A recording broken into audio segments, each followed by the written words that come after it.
actividad ser lo más representativo posible.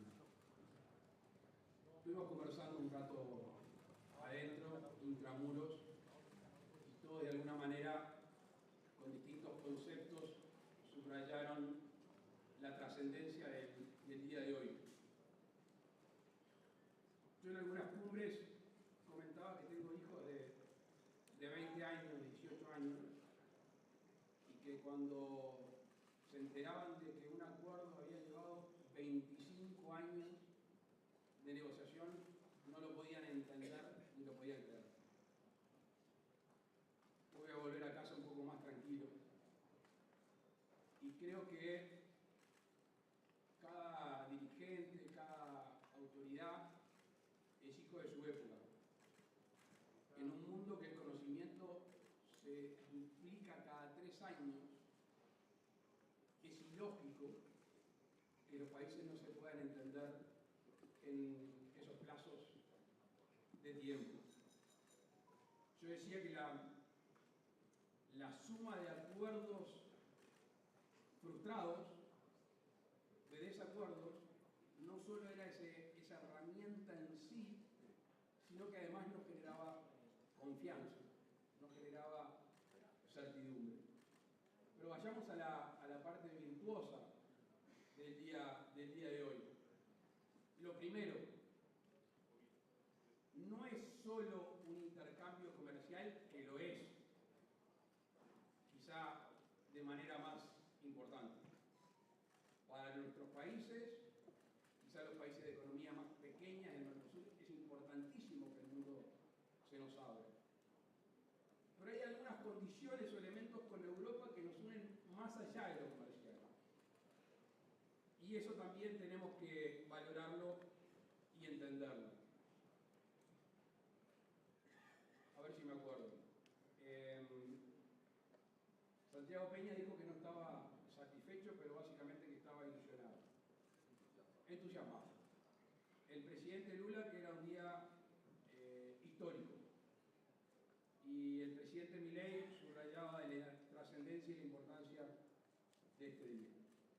Todo esto se engloba is framed within the fact that an agreement of this kind is not a solution. There are no magic solutions. No bureaucrats or governments will ever sign prosperity. It is an opportunity. And it will be up to each and every one of us to see the speed at which this agreement will take place in each of our countries or the European Union as such, so that this can move forward. It is critical that steps are small but certain and in one same direction. And this is on a very personal note, so I apologize to the rest of the members at the table, but it was also mentioned by all 4 presidents. Let's just leave for 1 second the Mercosur European Union agreement. Let's go to the very essence of what has taken us to be here today, because it is plain clear that we don't all have the same ideology in Mercosur. It is very clear that if we were to discuss some issues between ourselves, we may have some nuances and even differences, and we all know how easy it is in life to destroy and how difficult it is to build. And our responsibility as presidents of our countries, I always say as parents of a big family, is to remove what sets us apart, to remove the disagreements and to stand on what is virtues, which is agreements and union. And this is why, for me, this emphasizes our service vocation. It emphasizes our better ways of doing politics.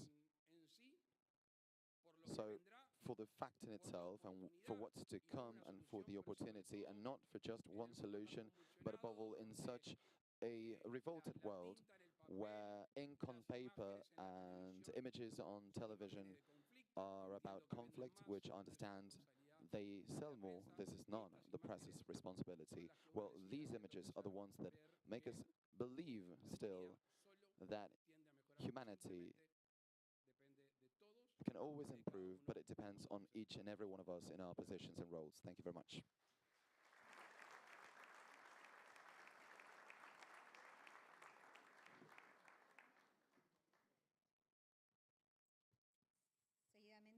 Le damos las palabras a la señora presidenta de la Comisión Europea, Ursula von der Leyen.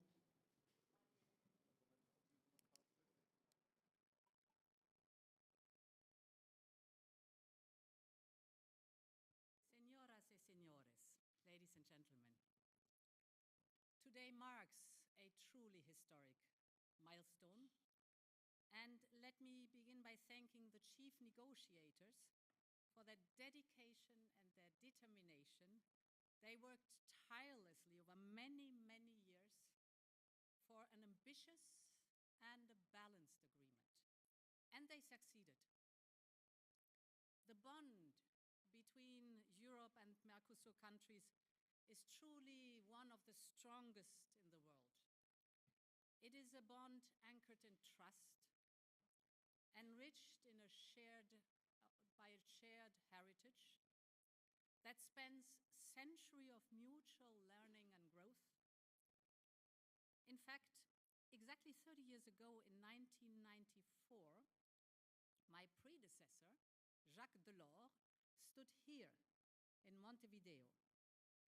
He met with your father, dear Luis, who was then president of Uruguay, and together they shared a bold vision, a vision of deeper integration, not only within Europe and Mercosur, but also between them. And today in Montevideo, we are turning that vision into reality. We are strengthening this unique partnership as never before, and in doing so, we're sending a clear and a powerful message to the world. First, in an increasingly confrontational world, we demonstrate that democracies can rely on each other. This agreement is not just an economic opportunity, it is a political necessity. We're like-minded partners. We have common roots. We have an intertwined history and culture. We both believe that openness and cooperation are the true engines of progress and prosperity. I know that strong winds are blowing in the opposite direction, towards isolation and fragmentation, but this agreement is our clear response. We stand together on a global stage as partners.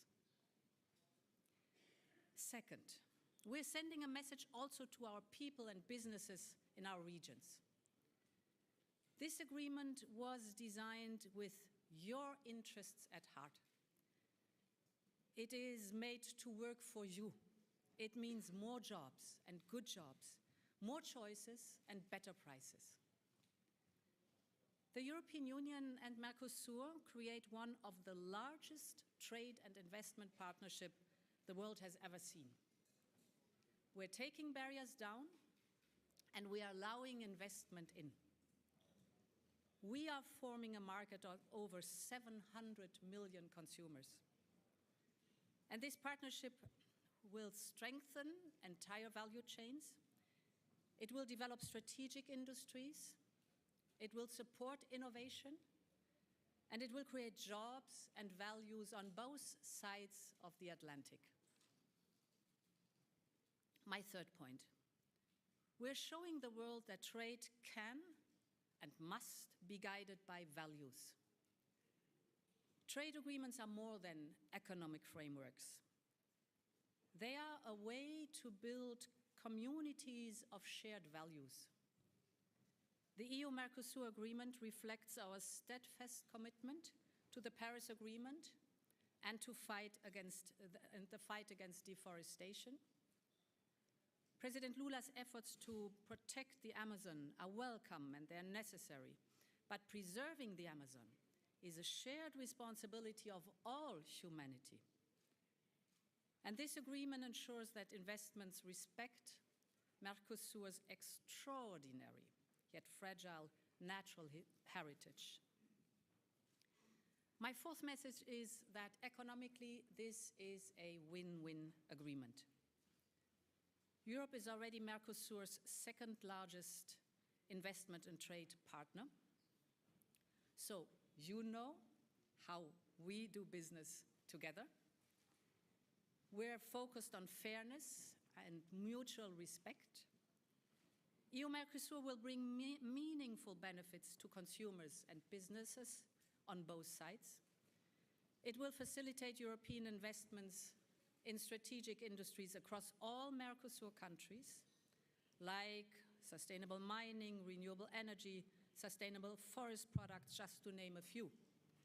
It will also make it easier to invest in sectors that directly impact the people's daily lives. For example, expanding the electricity grid to rural and remote areas or advancing digitalization across the region. Finally, let me address my fellow Europeans. This agreement is a win for Europe. 60,000 companies are exporting today to Mercosur, 30,000 of them small and medium enterprises. They benefit from reduced tariffs, simpler custom procedures, and preferential access to some critical raw materials. This will create huge business opportunities. And to our farmers, we have heard you, listened to your concerns, and we are acting on them. This agreement includes robust safeguards to protect your livelihoods. EU-Mercosur is the biggest agreement ever when it comes to the protection of EU food and drinks products. More than 350 geographical indications protect those products. And in addition, our European health and food standards remain untouchable. This is the reality of an agreement that will save EU companies 4 billion euros worth of export duties per year, while expanding our markets and opening new opportunities for growth and jobs on both sides. I want to thank President Lacaipo for hosting this summit and for bringing us together in Montevideo. This is a good day for Mercosur, a good day for Europe, and a landmark moment for our shared future. A whole generation dedicated their effort, their vision, and their determination to bring this agreement to life. Now it is our turn to honor that legacy. Let's ensure that this agreement delivers on its promises and serves the generations to come. Thank you very much.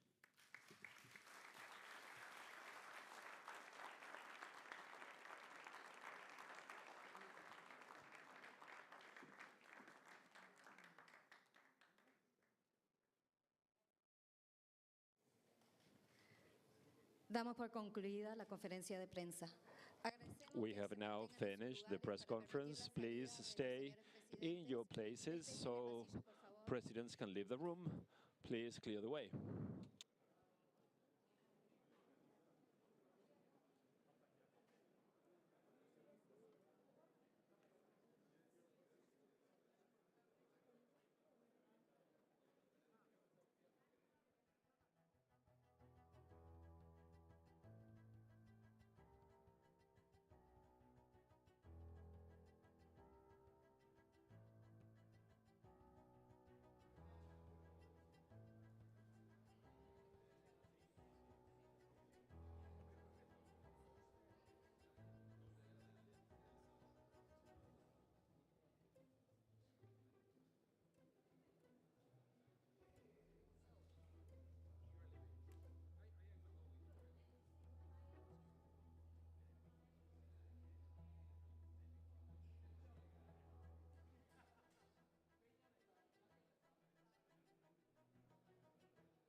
Hola, hola.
President of the Republic of Panama, José Raúl Mulino, señor presidente electo President-elect de la República of the Oriental Oriental Republic of Yamandu Uruguay, Orsi, Shamandu Orsi, señores y señoras ministras de Relaciones Ministers of Foreign Exteriores, Affairs, de Economía y Finanzas, Economy and de Industria Finance, del Comercio, Industry and señores Commerce, presidentes de Presidents bancos of central centrales, banks, señoras y señores coordinadores nacionales, dear national coordinators, invitados and especiales, distinguished bienvenidos. special guests, welcome. Previo al comienzo de la cumbre, Before the se summit procederá begins, con la the firma following del Acuerdo de agreements Representación will be Económica signed. número The 76 Economic Complementation entre Agreement los number Estados partes del 76 between Mercosur member signatarios state del Tratado de signatories Asunción of the y la Treaty of República de Panamá. Asunción and the Republic of Panama, Las actas de adhesión al protocolo de Adhesion Ushuaia Act to sobre the compromiso Ushuaia democrático Protocol del on Democratic Mercosur Commitment y de in la Mercosur declaración presidencial and the sobre Presidential compromiso Declaration on democrático Democratic en el Mercosur. Commitment in Mercosur.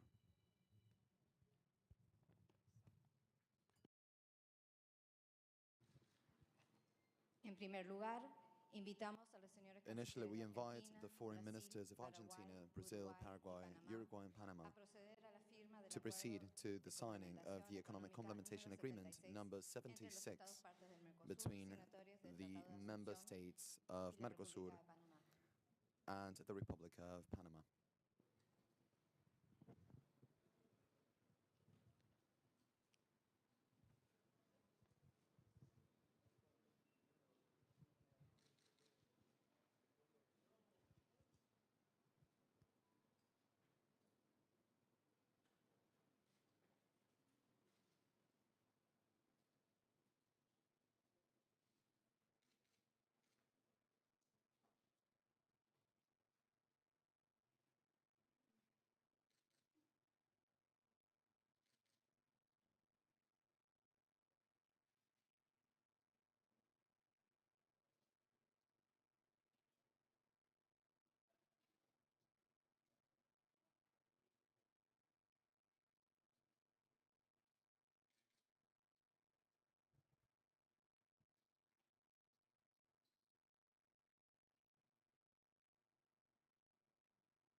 A continuación, invitamos al señor presidente Next, we de la invite the República de President Panamá of the Republic a of Panama suscribir el acta de adhesión to al sign protocolo the de Act of Ushuaia Adhesion to sobre the Ushuaia compromiso Protocol on democrático en el Democratic Mercosur. Commitment in Mercosur.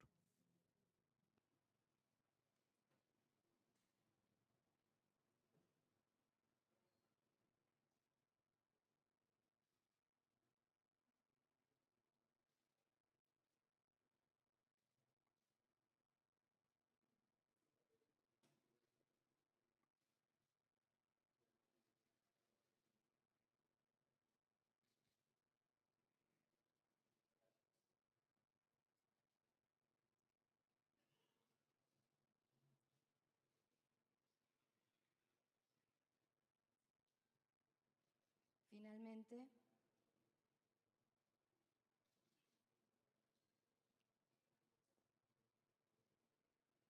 invitamos al señor presidente de la República de Panamá.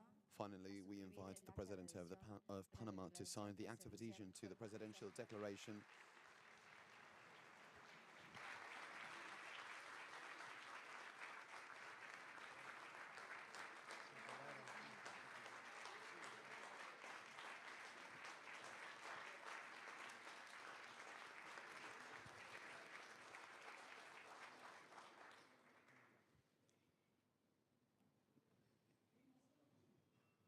Falta uno, ¿no?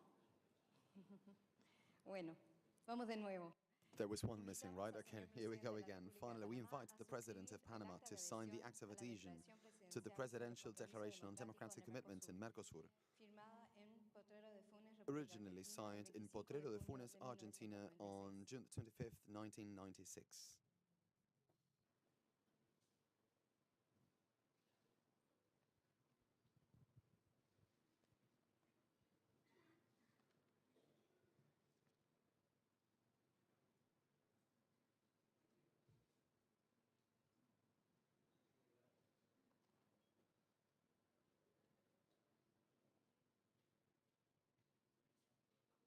Ahora sí.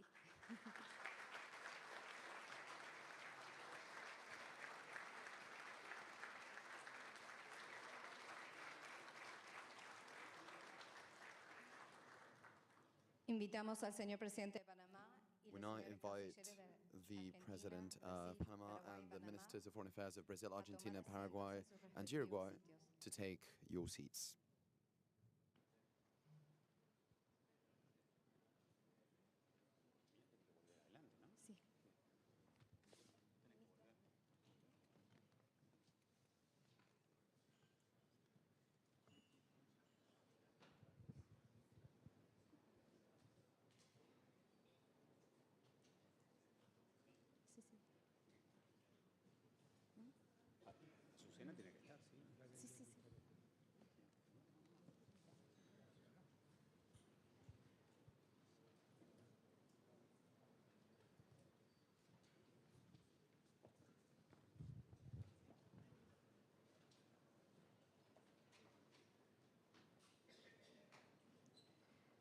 A continuación, el señor presidente de la República Oriental Next, the President of the Oriental Republic of Uruguay, Luis Lacalle Pou, will officially open the Summit of Presidents of Mercosur member states and associate states.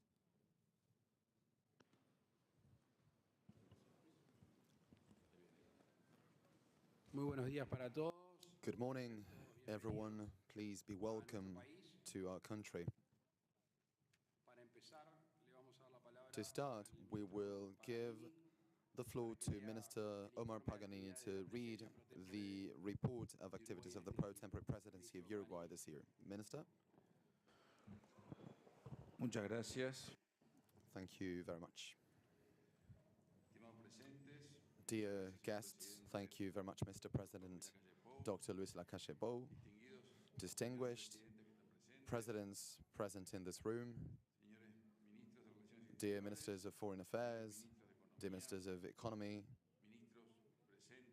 ministers of the different cabinets of the different Mercosur countries present in this room, international and national bodies, distinguished guests. It is an honor to address you on this occasion as we culminate the pro-tempore presidency of Uruguay in Mercosur after having conducted the last meetings of the Common Market Council, the Common Market Group, and the Trade Commission, the Trade Committee of Mercosur. In this period, we have had an intense meeting agenda with forums of all the structure of Mercosur. All these instances have been relevant to promote dialogue and reflection in priority areas for this pro-tempore presidency as are trade institutionality and cooperation. We are committed to the process of strengthening regional integration, and therefore we have conducted every effort to have a critical diagnosis on the current state of the bloc. inviting to have a reflection on the working of this market and its role as an international insertion platform. In our opinion, it is key to acknowledge the differences and needs of each member state.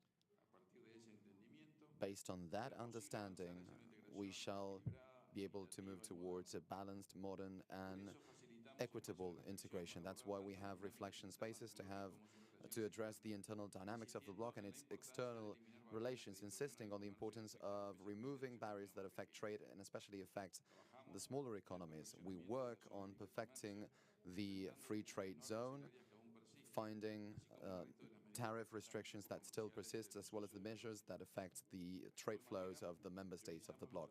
Likewise, we prioritize the works around the existing difficulties in matters of customs integration and border integration, where we have worked on finding common solutions for the right functioning of the integrated control areas, which are strategically important to facilitate trade and for the free circulation of goods, services, and persons.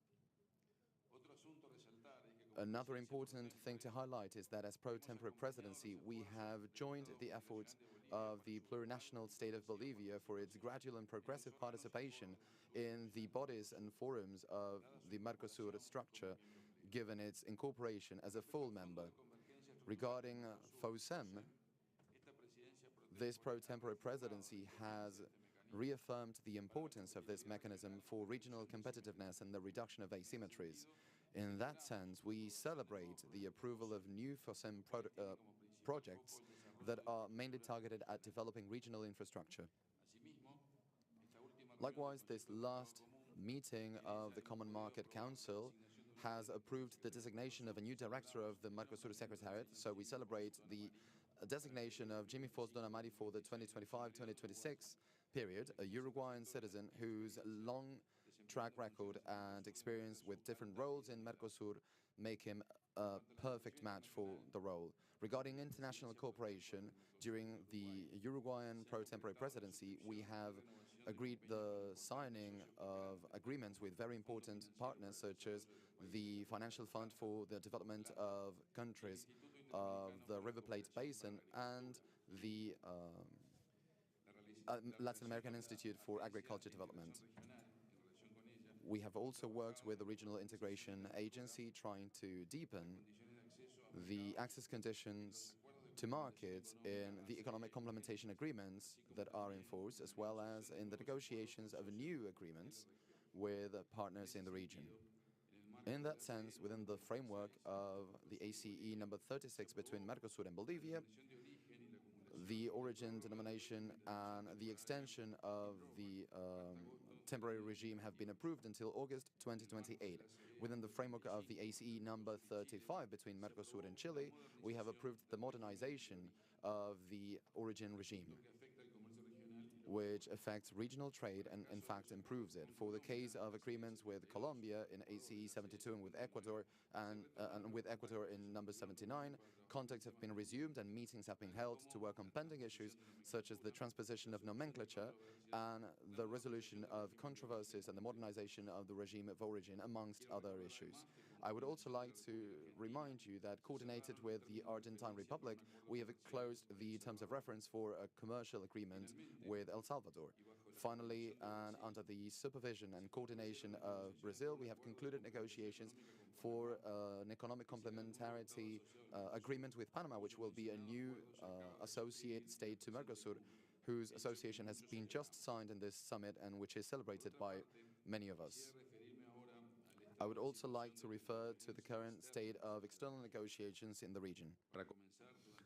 To begin with, during the second semester, we finished the second stage of translations into Spanish and Portuguese of the free trade agreement between Mercosur and Singapore. And by doing this, we finished that process. But the most relevant event in this area, and we're all aware of that, is what we did today in the morning with the announcement of the end of negotiations for the agreement Mercosur-European Union. It is, there's no doubt about it, of a milestone in the history of the bloc, and this is the first trade agreement, high-impact trade agreement of Mercosur with third parties in a global context that is every day more and more protectionist. The European Union, the second global economy, and Mercosur, that is the fifth global economy, create through this agreement a free trade area of more than 700 million people, betting on cooperation to foster economic growth, sustainable development, investment, and employment. Through this agreement, 70% of tariffs of the European Union will be immediately eliminated once this agreement comes into force. That is especially relevant, taking into account that in 2023, the total trade between Mercosur and the EU went over $88 billion, being the Union the second trade partner after China. It is to be highlighted that 14.4% of total exports of Mercosur went to the European Union, while 20% of what the bloc imported came from Europe. It is then desired to increase these numbers in the future thanks to this agreement.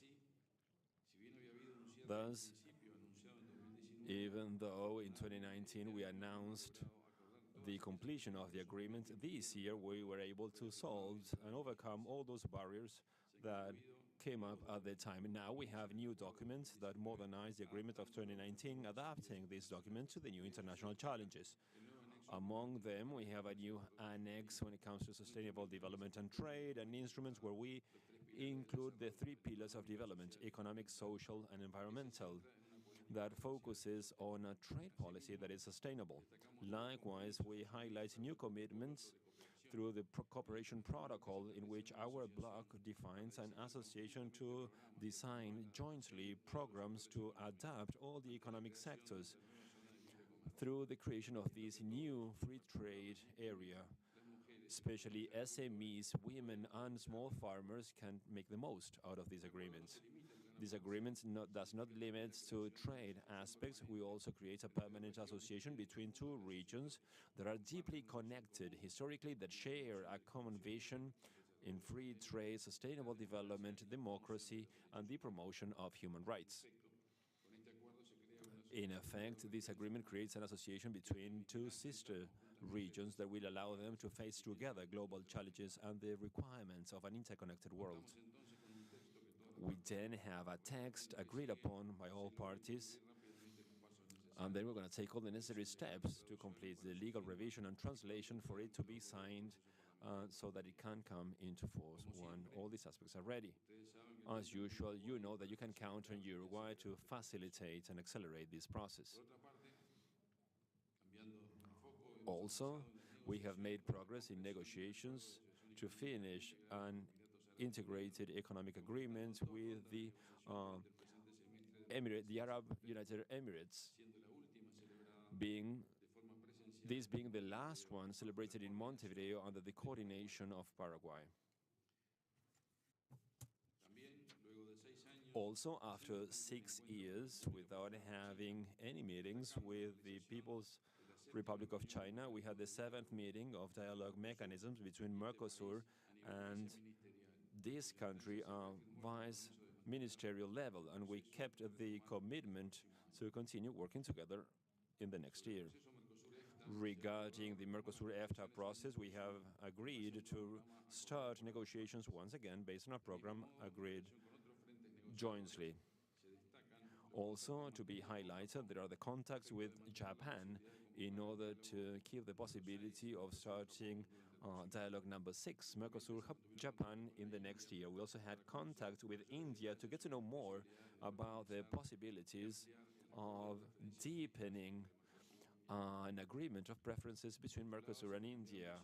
Also, there were visions exchanged about the proposal by Indonesia about the first round of negotiations. Likewise, in this second semester, the preferential trade agreement between Mercosur and Pakistan came into force. Regarding Mercosur and the political and social aspects, we continued with the agenda that was developed by the previous pro-tempore presidency, complying with all the plans in the agenda. At the beginning, the PPTU proposed to focus work on some areas of priority. We work on those very hard. That is to say, women and democracy and elections, violence against girls, boys, and teenagers, digital issues, and also coordination to avoid overlapping with other regional fora. We worked very hard on this. On November 22nd, we carried out the social summit of Mercosur with more than 150 social organizations of member states and associated states. Finally, on September the 27th, the Ministers of Foreign Affairs of member states of Mercosur, we have sent a note to the Secretary General of the United Nations requesting the renewal of efforts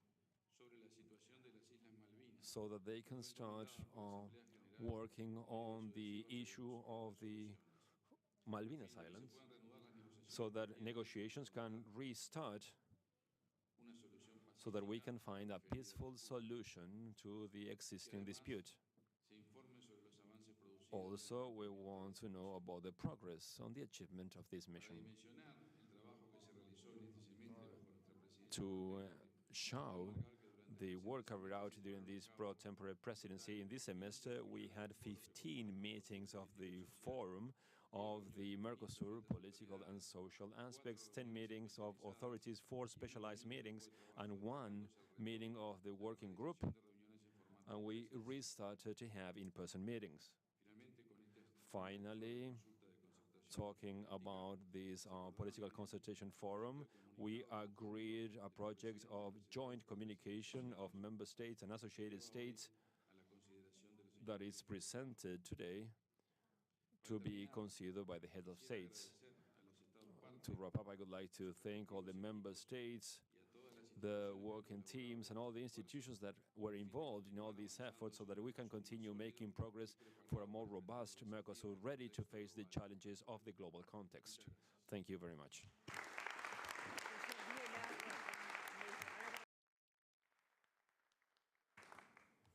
Gracias, Ministro Paganini. Thank you very much, Minister Paganini. And now we will give the floor to the President of the Republic of Argentina, Javier Milei. Thank you very much, Mr. President. Good morning, everyone. My fellow presidents, the ministers of foreign affairs of our brother countries, and all the authorities of the countries that integrate Mercosur, I hope that we can have a fruitful conversation about our common bloc and to move forward in the right path, which is nothing but strengthening our links to promote trade and with that bring prosperity to our peoples. Even though I am here as president, I would like to speak mainly as an economist and to take advantage of today having completed more than 30 years after its creation, to remember its foundation, to remember the original mission of Mercosur and to see together if it has been up to the original standards, because institutions are not to be assessed by their intentions but by their results. In the late 80s, in a world that was completely fractured after decades of Cold War and ideological polarization, Mercosur was a way to integrate the markets of our countries, removing tariffs, bureaucracies, and double tax, with the ultimate goal of establishing a common zone for free trade. Sadly, simultaneously and resulting of the prevailing ideas of the time, in our opinion, wrong, there was an external common tariff system to try to protect the industries of our countries, believing that that would entail a benefit to our citizens. Sadly, the road to hell is paved with good intentions, and as was said by Professor De Soto once, whenever the state interferes, it generates a status that is worse than it was before the intermission. So it's no surprise for a liberal as myself to see that the result of these measures was the opposite of what was intended. The common external tariff not only made the import of production goods more expensive, making our local industries more expensive and therefore less competitive, but it also closed several trade ways, because what happens with trade is that it works as a double carriageway highway. If you want to be able to sell freely, you also need to be able to buy freely. But because of the rigidity of this external tariff, as well as the many tariff barriers that we have built over the years, both the trade between Mercosur with the world and the intra-Mercosur trade have been deteriorated since 1995 until the present date. the participation of the intra-zone trade of all countries except for Paraguay was significantly reduced, being Argentina and Uruguay the most notorious cases. Having such high tariffs makes the lives of our citizens more expensive, and it denies them the opportunity of having better goods at better prices, in other words, of improving the quality of life. It's no coincidence that ever since the mid-90s until the present, the incidence of Mercosur in the world has gone down from 1 to 8% to 1.6%. So consolidating as a common bloc not only made us grow, but it has also represented a prejudice. While neighbors such as Chile and Peru opened up to the world and entered into agreements, trade agreements with the world protagonists in the trade landscape, we were too busy locking ourselves up in our own fishbowl, taking more than 20 years to celebrate an agreement that now we are celebrating, but it's still far from being a reality. So it should come as no surprise that the economies of our countries have grown so much more than ours. While they have free trade agreements with more than 20 countries, we have similar treaties only with the rest of South America, Egypt and Israel. Even though the responsibility of the Argentinian failure is mainly down to a destructive economic policy, Mercosur has been a stumbling block for most of Argentinians. Chile exports 50 times more cherries than we do. $50 billion in copper, while we export zero. How many new markets could we have developed were we open, had we been open to the world? My point is that the last 20 years of economic policy have left Argentina in a deep hole, and now the entire society is making a huge effort to move forward. We cannot afford to miss trade opportunities. We need them as water in the desert. As we have learned from our previous mistakes in tax and monetary policies, we also need to learn from our previous mistakes in trade issues as well. In the last 20 years, we have missed the chance of our lives. We went in the opposite direction of the rest of the world during the biggest trade integration cycle ever in history, which resulted in a growing number of emerging economies. While the rest of the planet was expanding thanks to commerce, we said no to the United States, who were offering a free trade agreement to the entire continent. But that speech, disguised in nationalism, was very expensive to our citizens. Do you know the only way in which you can defend the interests of our nations? By promoting free trade, because free trade generates prosperity. Because, as Julio Argentina Roca said, the biggest nationalist of our time, trade knows better about the government what it finds convenient. So the true policy is about giving it as much freedom as possible. In a nutshell, Mercosur, which was born as a way to strengthen our trade links, ended up becoming a prison that does not allow its member states to leverage its competitive advantages and its exporting potential. And this is not a new issue. But if we keep trying to turn a blind eye, it will become increasingly difficult to solve. So I would like to invite you as brothers and sisters to open your eyes and to be honestly intellectual. Let's accept that this is an exhausted model, and let's find a new formula that will be beneficial to us all, so that we can all commerce more and better, because it is trade what will generate prosperity and what will end with the big Latin American scourge, which is the abject poverty of our people. We will be autonomous without disrespecting the agreements that make us brothers, and I propose therefore to release the ties that are suffocating us instead of strengthening us. This block cannot be a stumbling block that is limiting our countries. We need to leave this stage behind that has been characterized by the mere administration of agreements, the excess of regulations, and the implementation of norms that hinder internal trade as well as with the rest of the world. Because if the block is not a dynamizing engine that is promoting trade and improving the quality of lives of the citizens of our region, then what is its sense? What is its purpose? I hope that without ideologies we can have enough intellectual honesty to ask the difficult questions and the courage to make the necessary decisions. God bless you all, and let the strength and the force of the sky be with us. Thank you very much.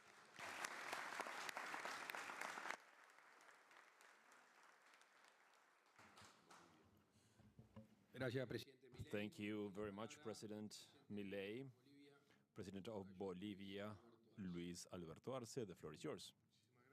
Thank you very much. Good morning, everyone. We would like to greet all our colleagues, presidents, heads of delegations that are here today in this meeting. First of all, we have to thank, on behalf of the Bolivian people, to the pro tempore presidency of Uruguay for hosting this summit and for the warm welcome that they offered us. For the plurinational state of Bolivia, this meeting has a very special meaning. It is our first summit as full member of Mercosur.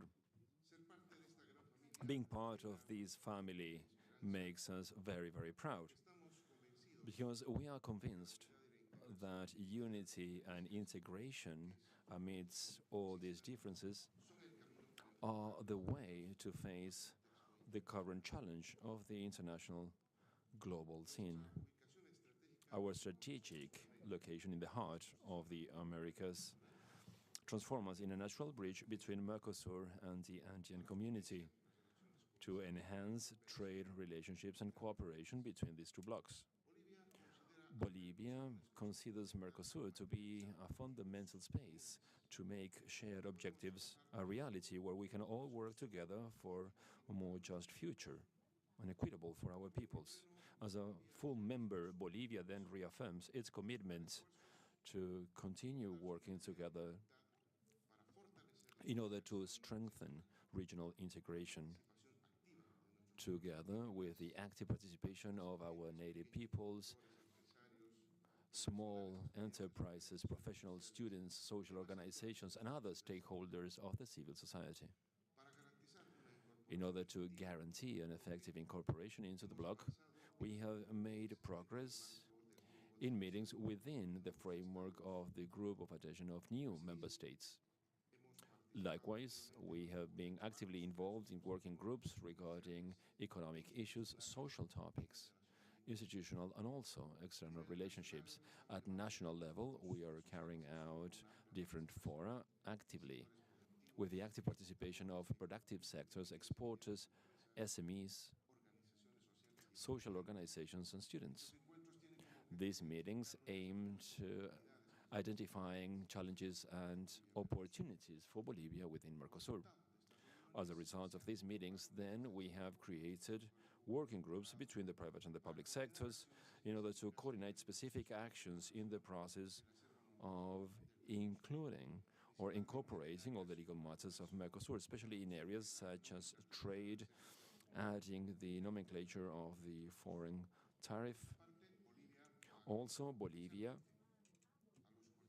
has officially appointed our representatives before the Mercosur, and this guarantees our presence in these 206 fora and technical groups in Mercosur. In these events, we can actively work with other member states. We are ratifying our will to be actively involved in all the decision-making bodies of Mercosur, with the duties, obligations, and rights that this entails. Today, the world goes through a transition process for a new multipolar order in which regional blocs, such as Mercosur, perform a strategic role. It is essential, then, to strengthen our unity so that we can have a louder voice on the international stage, looking after the interests of our peoples. We cannot accept an international order that is old-fashioned, unfair, inefficient, dominated by dollar and the possibility of sanctions applied unilaterally. We need to work together so that we can build a multipolar system that is equitable, more just and representative, in which all countries have the same opportunities to develop. We would like to highlight the signing of the Agreement of Economic Complementarity between the states of Mercosur and the Republic of Panama. In that sense, we express our interest to be part of that agreement to strengthen our trade links with our brothers from Panama. Also, within the framework of the principles defined in the Protocol of Ushuaia, we express our concern about the attempts to destabilize some of the governments in the region. We condemn any action that goes against the integrity of democracy, that becomes a fundamental pillar for the peaceful coexistence of our peoples. Also, we urge the countries to promote human rights and the respect for the democratic institutions of our states. Mercosur should be an opportunity for dialogue and agreements to face shared challenges such as climate change, poverty, that require joint solutions. These topics are still a priority. We need to make the efforts to make sure that we promote redistributive policies. Our countries have successfully implemented social programs providing support to family farming, and these programs have contributed to reduce poverty and hunger. We need to share this experience so that we can build a more just region. The climate crisis is another urgent challenge that we are facing.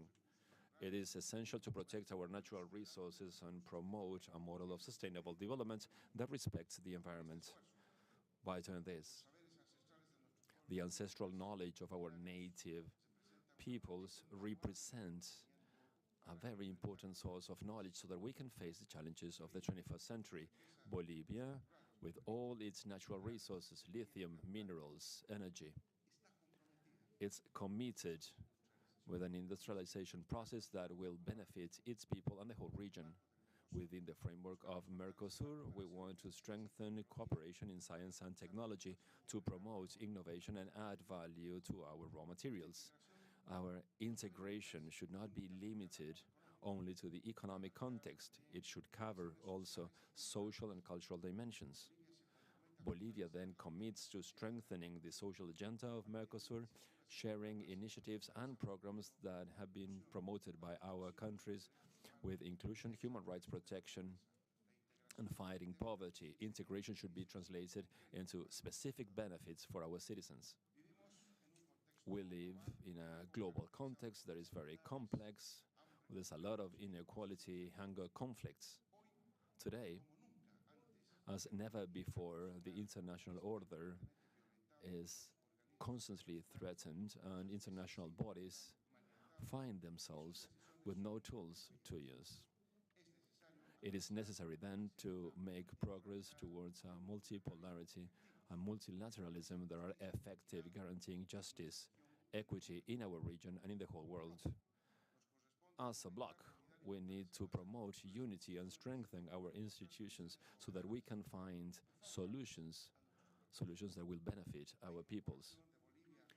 The inclusion of Bolivia in Mercosur shows the beginning of a new integration stage at regional level. It's full of opportunities and challenges. With the political will and solidarity, I'm sure then that we will build a future of peace, prosperity, and social justice for our peoples.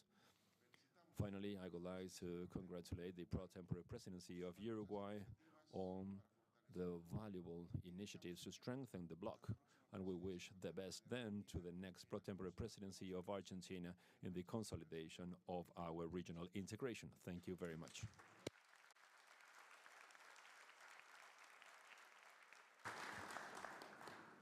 Gracias, Presidente. Thank you very much, Mr. President. Lula da Silva, you have the floor.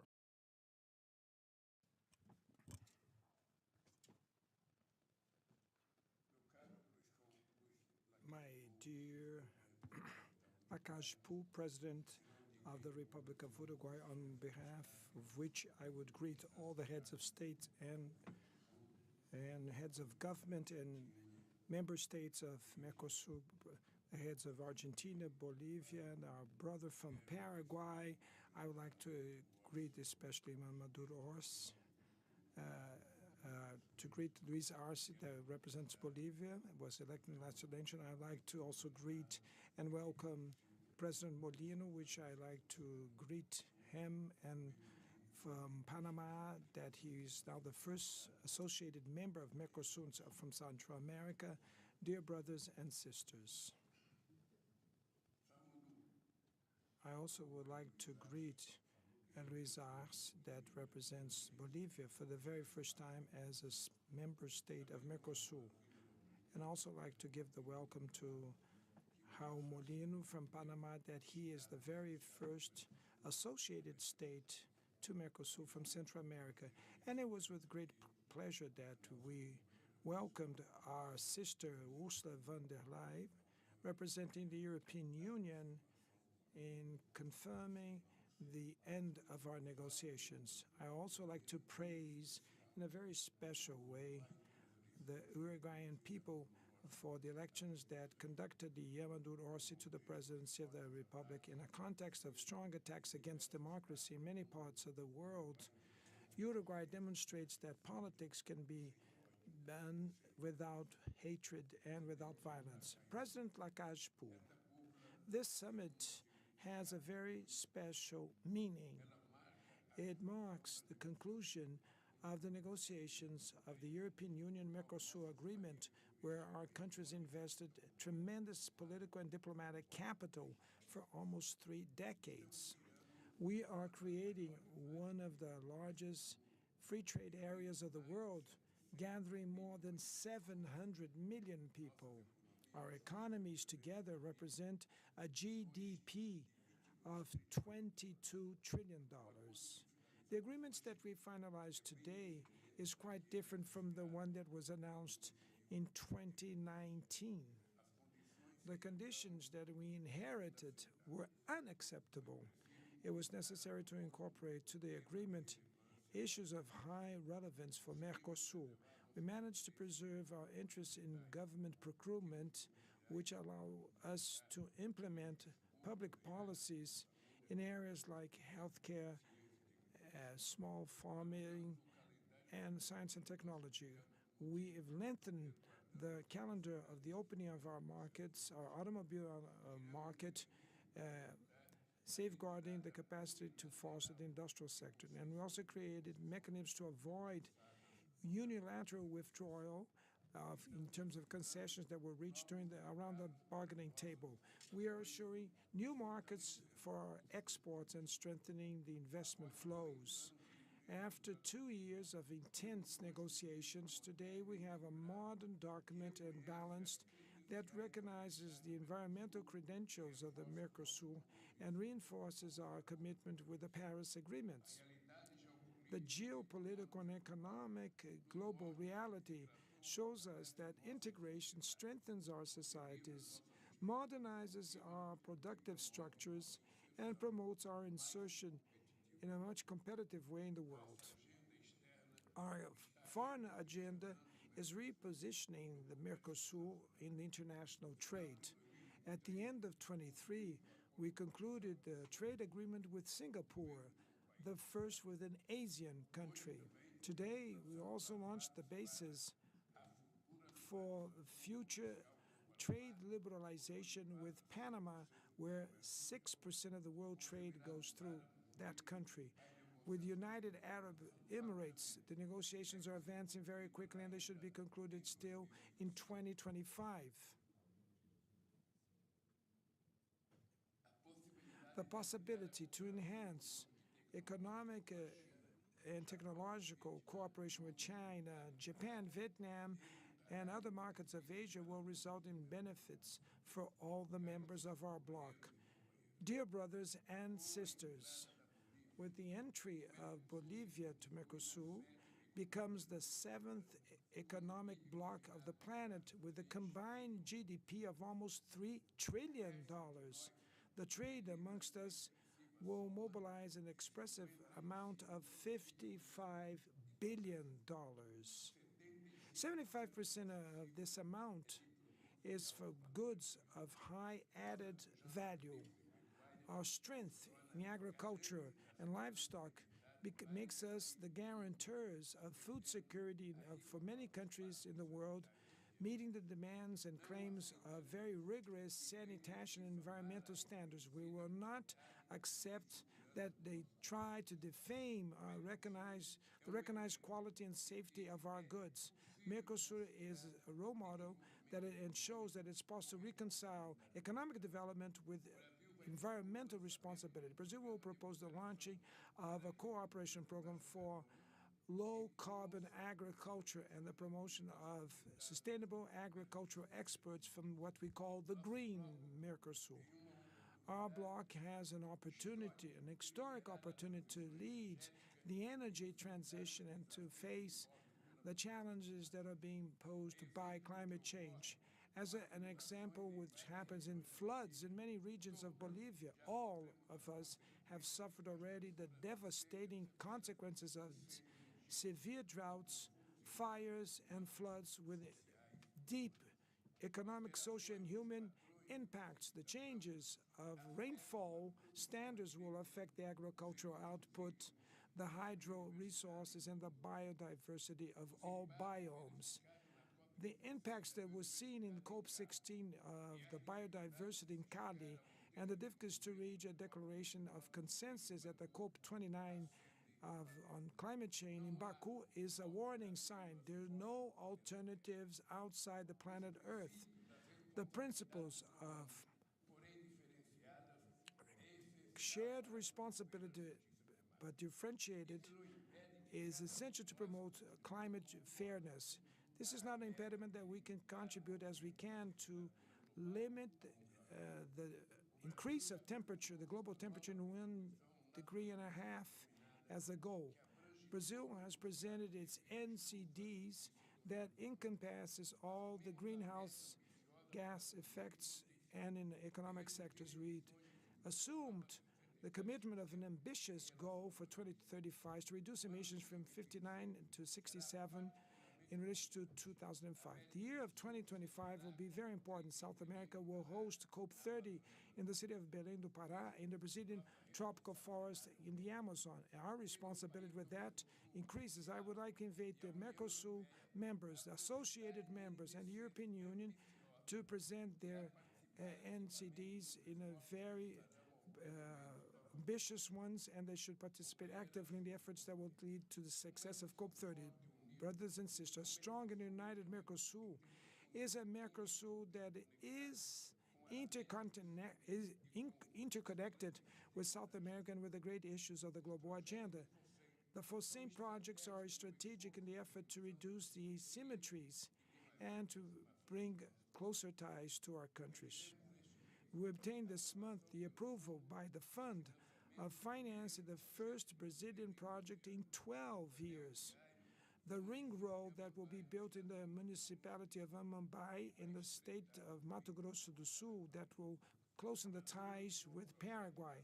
Brazil has launched the South American integration routes with a prediction of investments in 190 works in the country and in the region. These routes have the role to interiorize the development and to reduce the time and cost of transportation of goods between Brazil and its neighbors, linking the Atlantic Ocean to the Pacific. I would like to thank all the countries that are members of Mercosur for their participations in the summit meeting of the G20 in Rio. We had expressive support when we launched the Global Alliance Against Hunger and Poverty. Our joint action was fundamental to approve a call for action for the reform of global governance. It is essential to correct the very low representation of our region at the UN and in the Bretton Woods institutions. Dear friends, the Mercosur has a crucial element that gives it force and strength beyond its economic and commercial dimension. It's their people. Our task is to make that integration should be perceived as an efficient road for the achievement and effecting rights. We need to reclaim social participation in our bloc that was the pioneer in incorporating civil society in government debates. We advocate the strengthening of the Social Institute as also the Institute of Public Policies for Human Rights. These bodies or agencies cannot have their activities strangled under the practice of saving resources. To promote gender equality, fighting racism, to foster education and social fairness, these are not government spending, these are government investments in the human potential of our countries.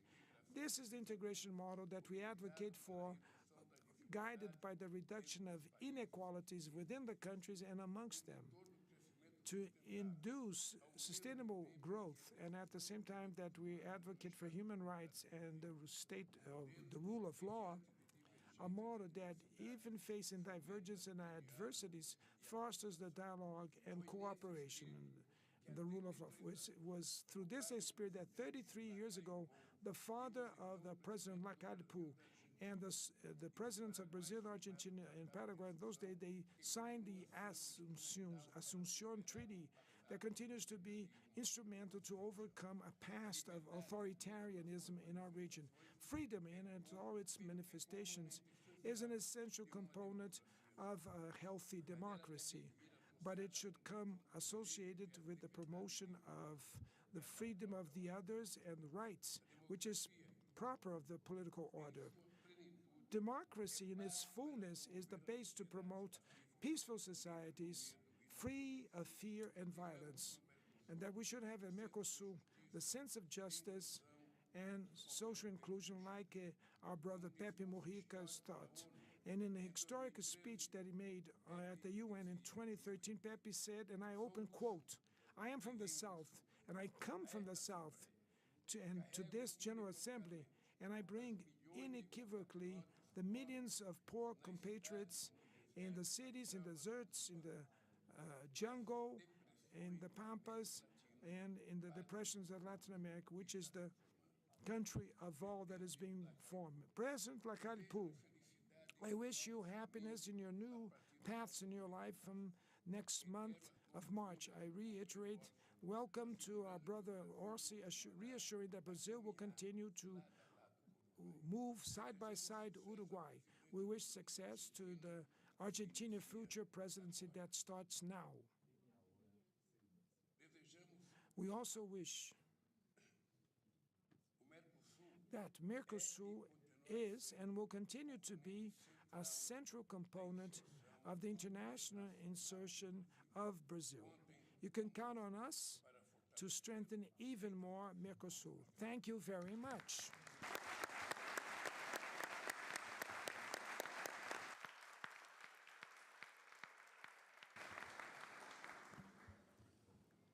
Gracias, Presidente Lula. Thank you very much, Mr. President Lula. Now, President of Paraguay, Santiago Peña, the floor is yours. Good morning, dear colleagues, presidents, fellow ministers of the member states of Mercosur and associate states. I would like to start by thanking you, Luis, thanking you for your affection, for the warm welcome that we are having with the Uruguayan people by coming here. And I would like to express a feeling of gratitude over these many years of your role, of celebrating that for a long time and for many meetings. You've been a lonely voice, trying to make progress in many of the agreements when the moods were in.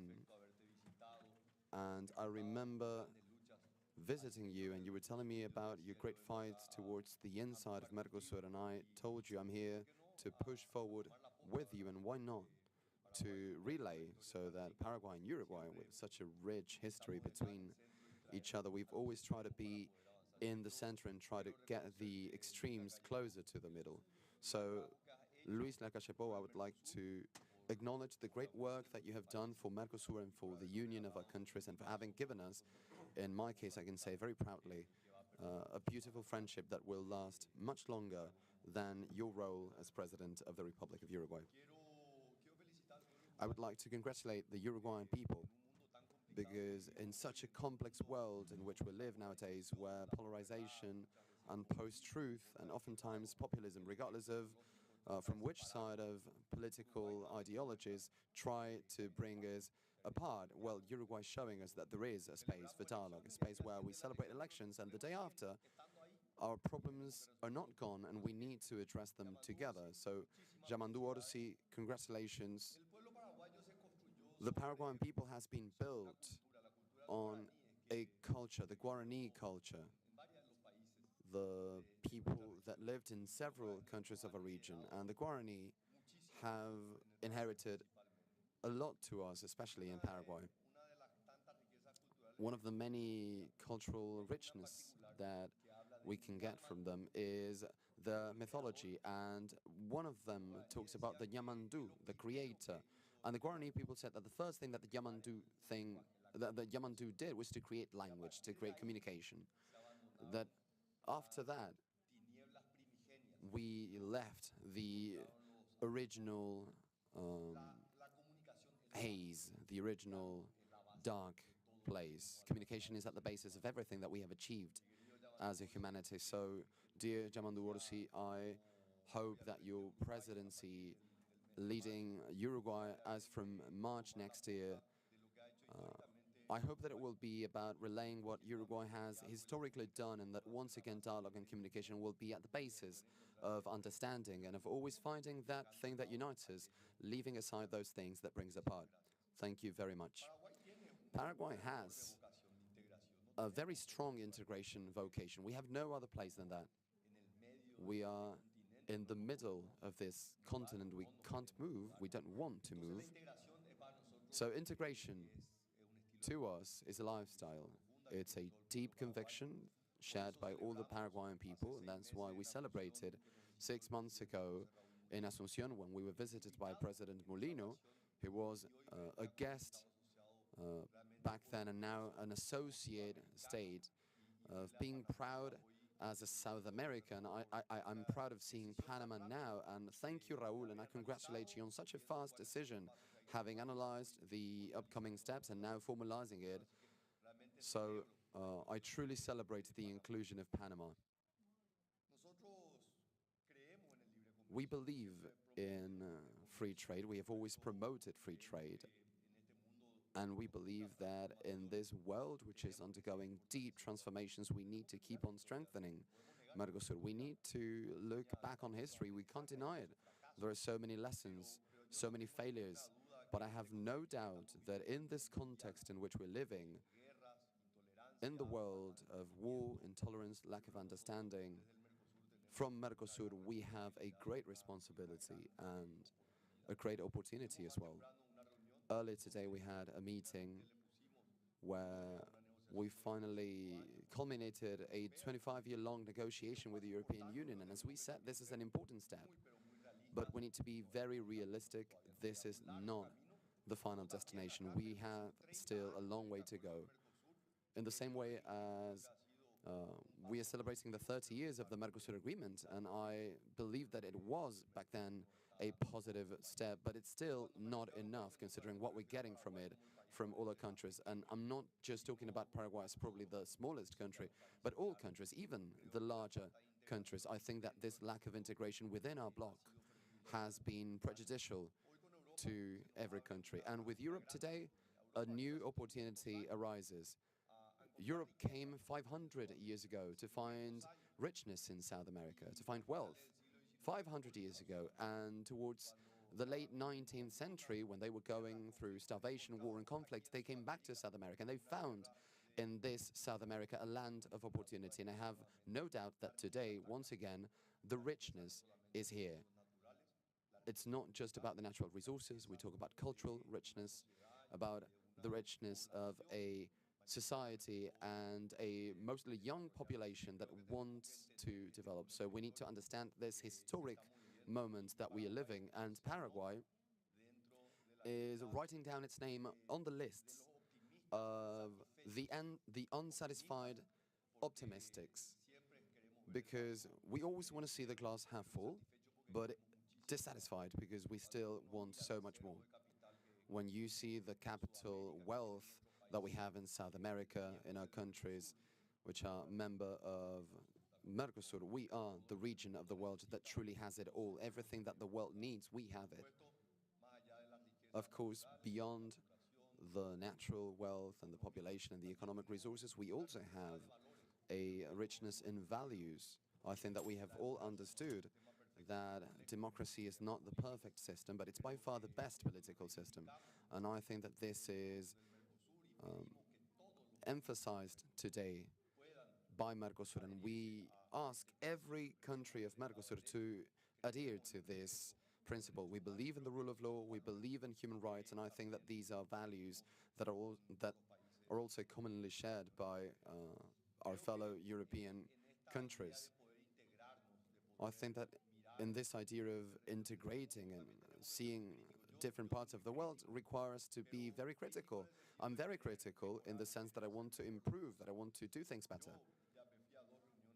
I attended 2 meetings at the United Nations as president, and the speech has always been the same.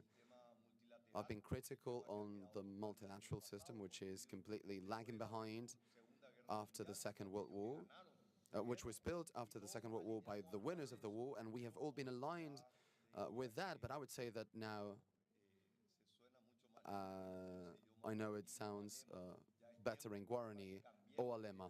It's high time that we changed this. And I think that as Mercosur, we can also show that we want to change, that we want to improve our own club, which is the smallest club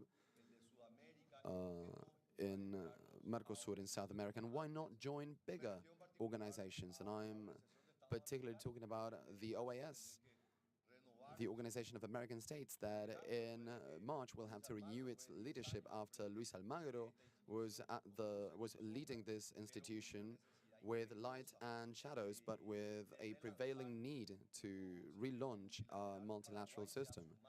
Paraguay has joined the list of countries that want to be protagonists, that want to actively work,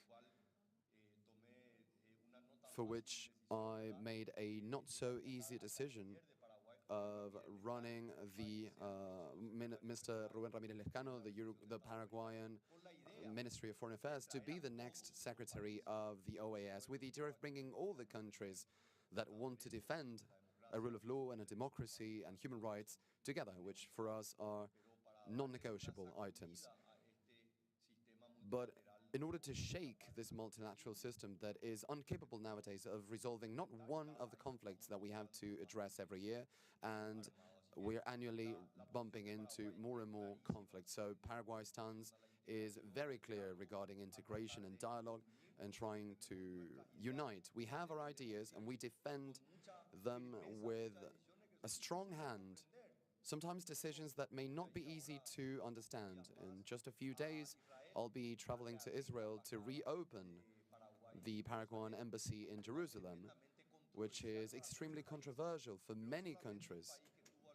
But only a country that was on the verge of extermination, as Paraguay was, knows about the risk of intolerance and the importance of defending our territory. We are a peaceful people. We want peace to prevail in every corner of the world. So we have, of course, we have supported Israel.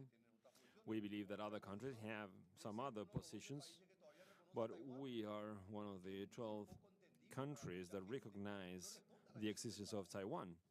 And that, in a way, is part of Paraguay's vision, the model we follow.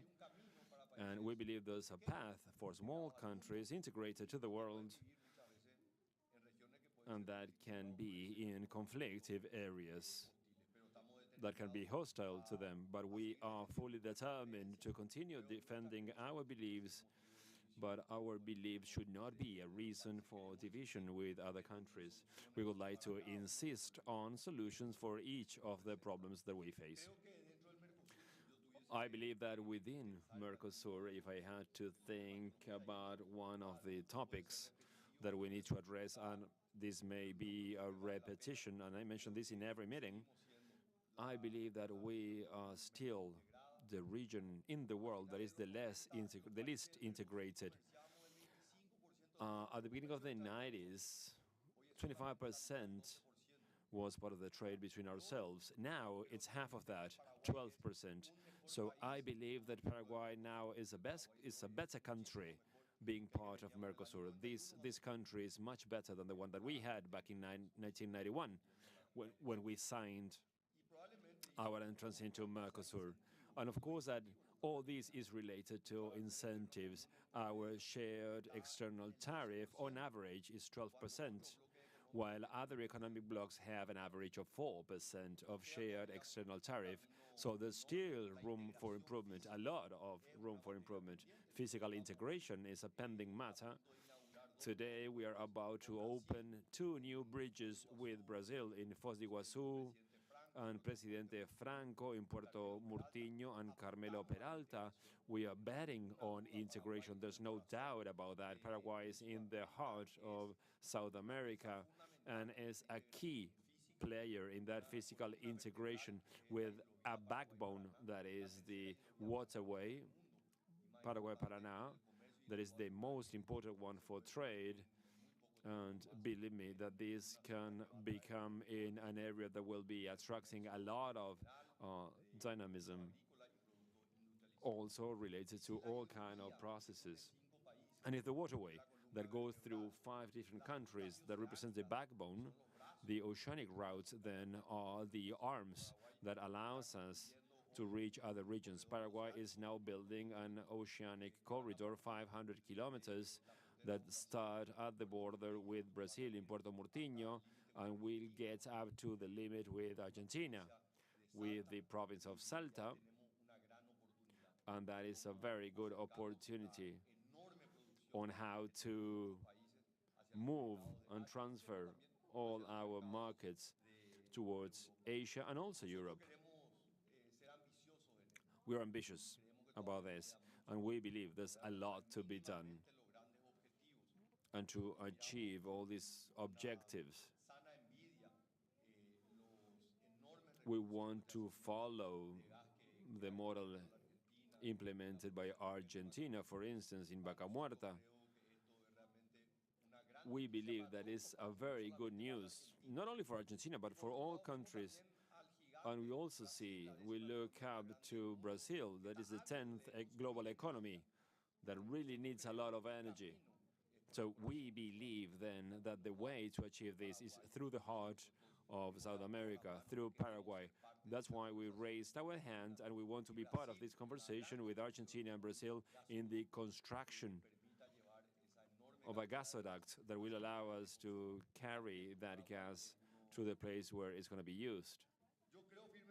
So I strongly believe that what we have here is a huge privilege, something that we inherit, that is this huge wealth of natural resources.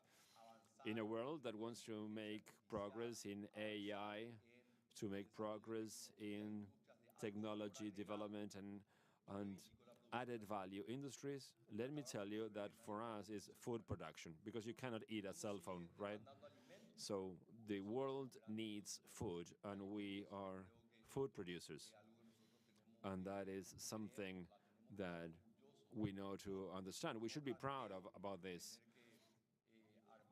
My suggestion is not to create a club, but at a certain point, we, food producers, should think about our role in the upcoming decades, generations, on how to feed a world that has no possibility of providing food to the people. So we are in a very, very good position, and we need to use it wisely. Having said that, and being aware of the history, and again, that is us, my dear friends. We, countries in the Mercosur, we have a very long history of this, a present and a bright future. And we need to understand that this digital integration and how to connect the Humboldt project carried out by Chile with the ELA project that connects Brazil with the wideband that connects Europe. So we should be that node, that hub of data storage, development of AI, and Paraguay, once again, wants to and is willing to work on this project of fiber optic transoceanic connection between the Atlantic and the Pacific. We want to be a logistics hub. We want to be a place where we can join all the members. Paraguay wants to have that key role, and we're going to keep insisting on this. Within Mercosur and outside Mercosur. In the external negotiations of Mercosur, last year we celebrated the free trade agreement with Singapore. I think there's a lot to work on that area. We requested and we suggested Paraguay carrying out the negotiations with the United Arab Emirates. And we think we are close to achieve the results obtained, but we're on the right track. We may achieve this during Argentina's pro tempore presidency. Apart from the potential markets, I think it's about the signal that we are sending that the Mercosur is open for business. With all those interested, it's my dream that even though we don't have a diplomatic relationship with China, we are fully aware of the size of China. Of course, we have some business with popular China, but we believe that there's an Asian market that goes beyond China. We believe that Vietnam is a very interesting market that has shown their interest to have an FTA with Mercosur, and I would really like to make progress in the connections with these Asian countries and also with some other countries from the Middle East. I celebrated the agreement with the EU. It is for us a fundamental step forward. This is an example of the virtues of politics. When everybody said that this was not possible, well, we made it, because what prevails is the willingness to make progress. I would like to finish by saying something about someone from Paraguay. I would like to thank Bernardino Hugo Sayer Caballero. He's a diplomat, we are very proud of him. He is now finishing his work as the director of the Mercosur Secretariat. I know, my dear Hugo, how hard you have worked for the integration during all these decades. So today I would like to pay tribute to your work, and we have seen you defending us all this time. Thank you very much.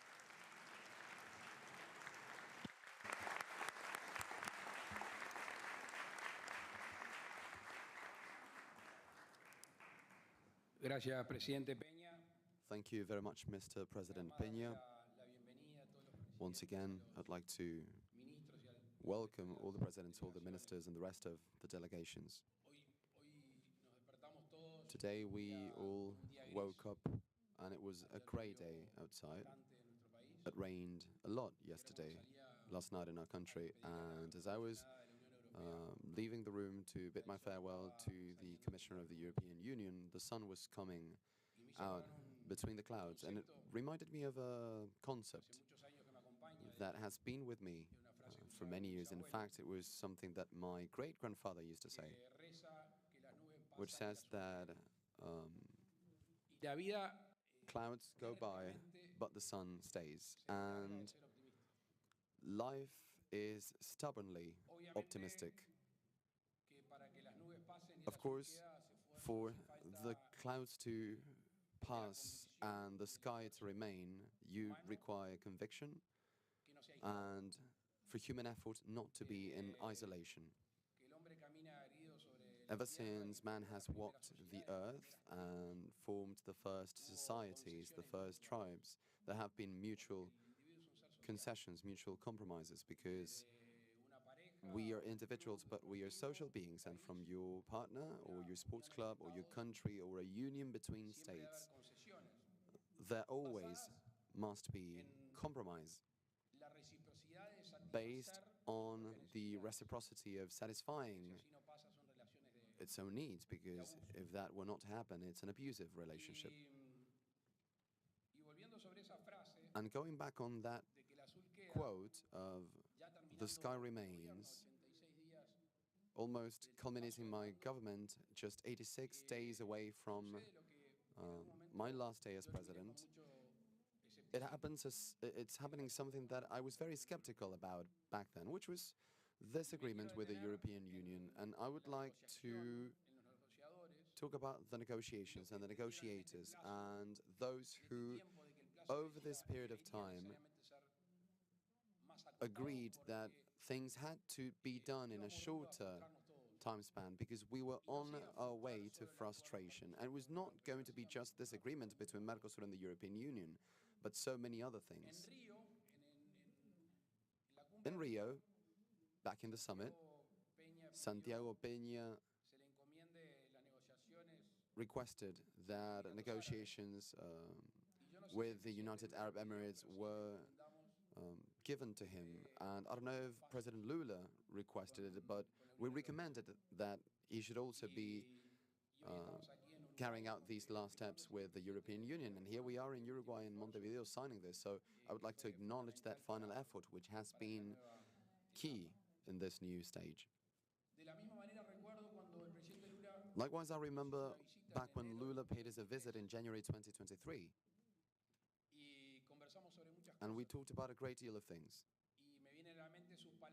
And his words come to mind when he said that we should give an order to the pace at which agreements were being made. And he basically said, let's be done with the European Union, and then we can address China. Let's finish that first. So I would like to use this opportunity because by my side I have President-elect who will be taking office as from the 1st of March. And I have to be very careful for these processes that will take more than 86 days, will follow a national line. Of course, we have our nuances and our differences. But in this, I dare speak on behalf of all Uruguayans, just like I have tried to do for these last almost five years. Again, back in 2017, President Tabaré Vázquez went on a visit to China and he announced the fact that a free trade agreement between Uruguay and China was bound to happen. And us, believing that that was the path to follow, picked up on those negotiations. I don't want to repeat myself and what I said in Rio, but the pressures of some Mercosur countries with China for Uruguay not to sign bilaterally were there and were accepted by some presidents, some of whom are not with us anymore. But thinking of the virtuous part of it all, and having entered into this agreement with the European Union, at least in what concerns us, and now it will go through our parliaments, let's work on that free trade agreement with China, which does not exclude our agreements with the US. Uruguay has the need/vocation to open up to the world, and I'm glad to hear it from President Milei. We won't be sharing presidencies very long, but you have no idea, Mr. President, how many times, as I was listening to you, that I was advocating for freedom and prosperity. Without freedom, there is no prosperity, and also with a thesis that is based on the recent past, and I hope that will uphold the future. The existence of Mercosur is not contradicted by its flexibility as a bloc. Let us be. Let us grow. Because we are convinced that we are not going against the foundational spirit. We're just making progress, because if a group of individuals does not evolve, it will certainly head towards failure. So, President Milei, I'm leaving. Mercosur has decided since its inception to move on consensus. I said that I had insisted long and nothing had happened. Well, maybe you will make it happen now. I've done my fair share. I've cracked some things, and maybe we will be lucky enough to achieve this. But we need to achieve this in the good way, in a good mood. And every day that goes by, I realize that if we are parents to this union and to these agreements, first, we are fulfilling our ultimate responsibility as heads of state. I say that the President of the Republic is like the father of a big family. And it may take longer.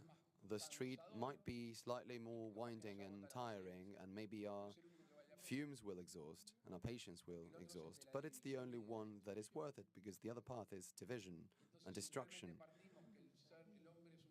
And if we start from the basis of humans being social beings to begin with, well, the more we socialize, the more we are fulfilling those primary needs. And I belong to an inclusive kind of nationalism. When I had the chance to travel to Europe younger and even today, and I said the word nationalism, we were looked at as someone that was refractory or was attacking other cultures. And far from being that, it is a process of acknowledging our beings, our traditions, what we are, what we wanted to be, in spite of many people. But that does not necessarily mean that I am against other cultures, that I'm putting Uruguay against other cultures. Quite the contrary, because we know who we are and we uphold our traditions and our roots are deep, we can easily open up our arms and our branches to the rest of the world. And that is how Uruguay has been built. Because it wanted to and because it needed to. Probably it's difficult to tell which of these two things was predominant. I'd like to thank for all these years of companionship, of strong discussions and debates. I think that the capacity to have a discussion while being strong with your ideas, but soft on people, is what allows us to reaffirm what we think, our opinion, or to change what we think. You don't need to feel less because you're hearing it from someone that is cleverer than you or more updated than you or that simply has a different view from you to change your opinion. Or even if you get the chance to mix what you think with what others think, because that is, at the end of the day, a union like Mercosur. So on a day of optimism, of clouds passing, but the sky remaining, the blue remaining, we need to remember that clouds shall come back, and it will depend on our own spirit, the spirit of each and every one of us, from our presidencies and our technical teams, whether we will have the chance to move forward. This is a very intimate message that I also wanted to share with you. I am absolutely convinced that societies grow as humans evolve, and countries grow when governments improve. I don't know if President-elect Shamandu Orsi will be able to do this, but from my political party, from my coalition, from diverging ideas and differences and nuances, the only thing that I want for my country is that President Orsi will do much better than we did. Thank you very much.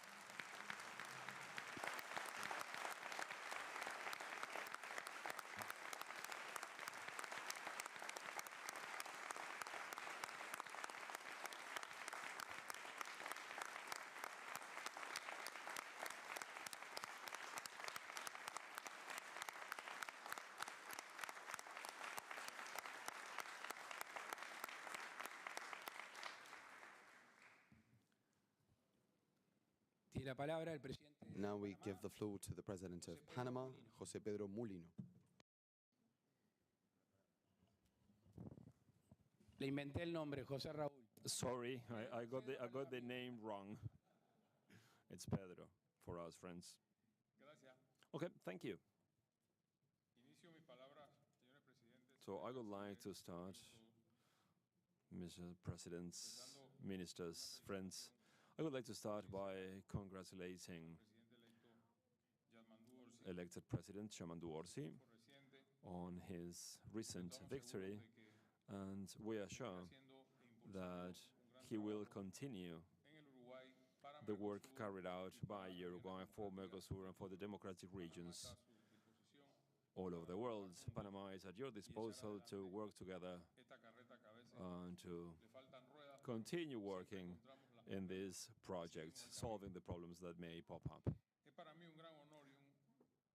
It is for me a huge honor being here with you today in this historic moment for Panama. Our country has always worked for integration.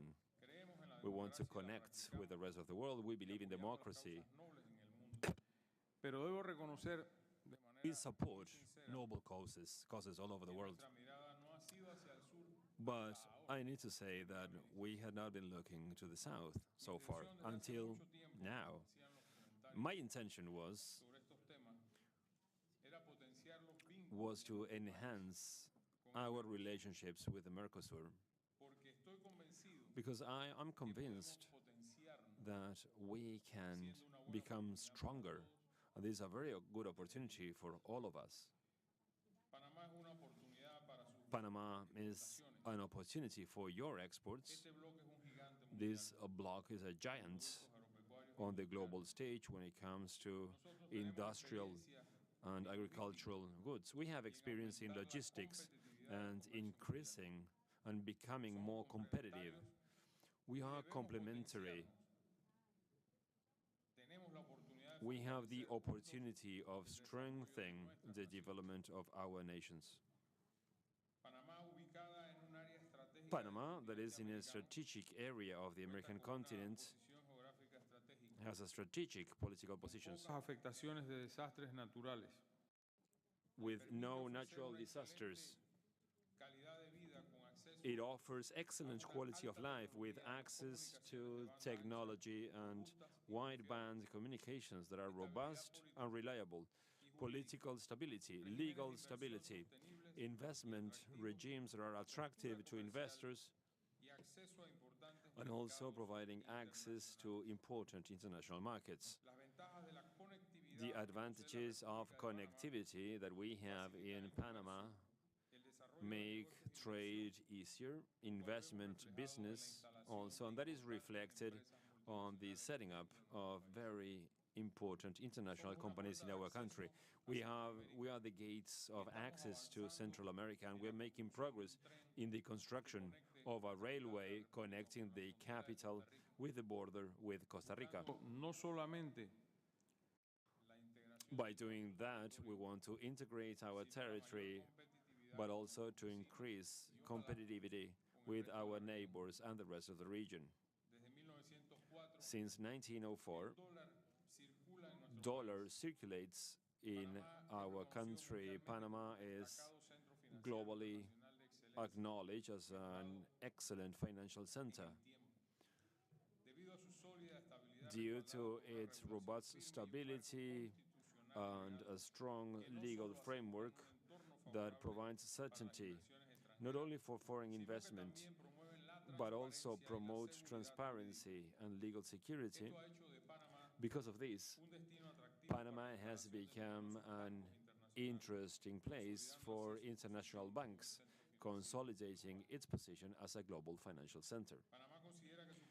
Panama believes that its participation in Mercosur will strengthen the relationships between our countries, improving exchanges intra-regionally and having access to international markets through our canal and through our ports in both oceans.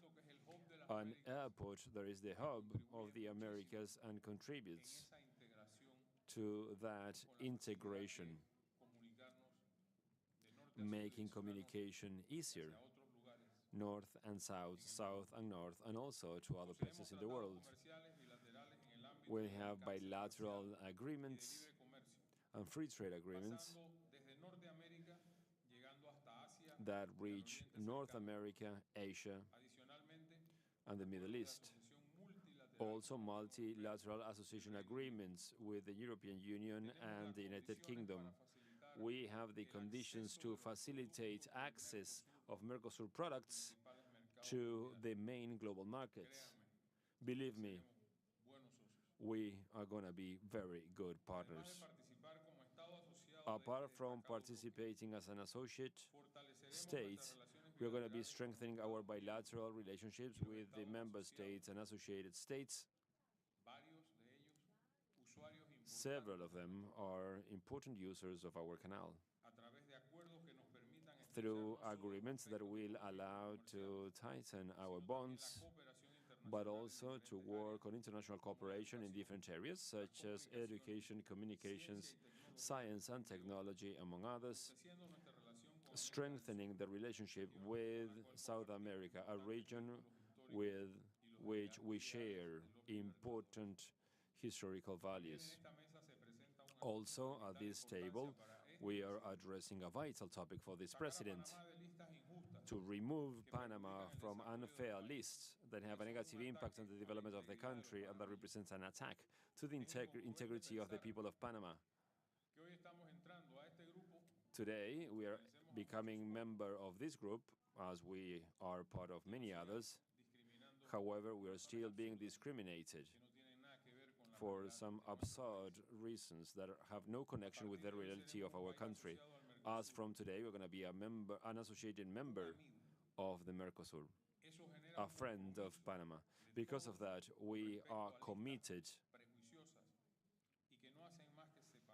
to fight this discrimination against our country. I repeat what I said in my speech at the UN Assembly in September and in the recent meeting I had with the President of France.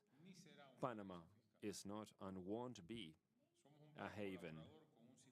We are a country that collaborates with a competitive system when it comes to banking.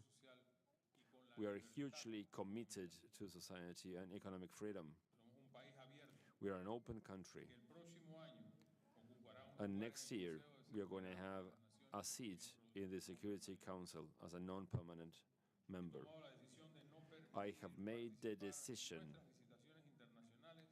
to prevent companies that are from countries that include Panama in unfair lists. So we're going to prevent this company from investing in our country.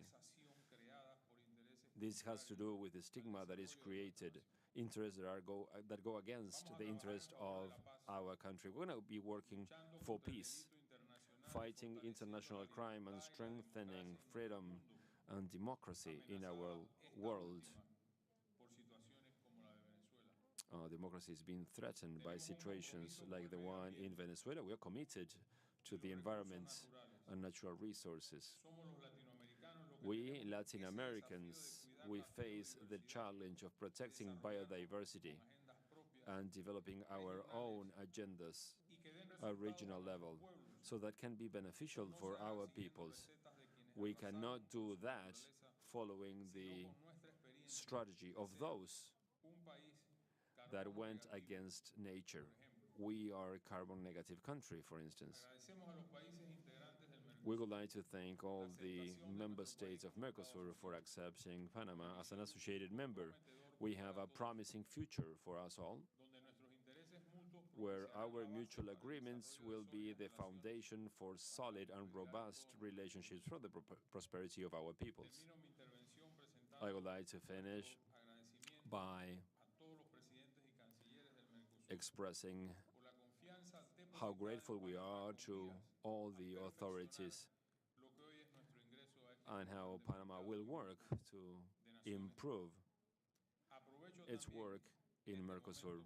Also, I would like to thank President Luis Ignacio Lula da Silva, my friend, for the invitation, coordination of the Republic of Brazil that significantly contributed to the addition of Panama to the Ushuaia Protocol about the democratic commitment in Mercosur, the Republic of Bolivia and the Republic of Chile, and the addition agreement and the democratic presidential commitment in Mercosur. I would like to thank President Milei from Argentina for his willingness, for his goodwill, and we wish Argentina to be very successful in the pro-tempore presidency. Santiago Peña, thank you very much for hosting events at your place and that beef that we ate together, and for that cooperation with Panama. Thank you for that. The new member states, Bolivia, and its president, Arce, my respects to its people. Also, we would like to thank President Luis Lacalle Pou, his government, the president-elect, that I'm sure that we're going to be working together jointly for his kindness to this president and to my delegation, and also to our people, together with the new ambassador, our new ambassador to Uruguay. So thank you very much then, dear friends, on behalf of the people of Panama.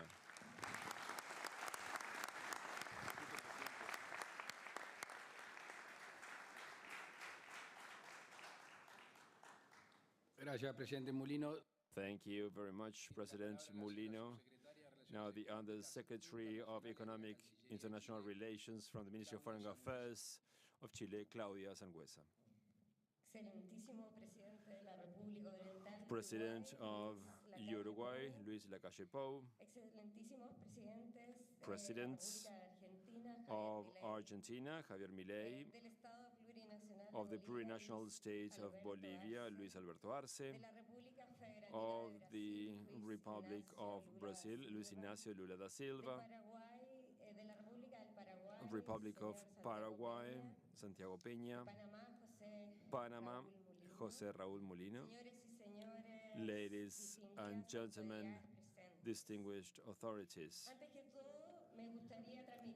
before I would like to express the apologies of our president for not being able to attend this very important meeting due to his agenda. He couldn't make it today.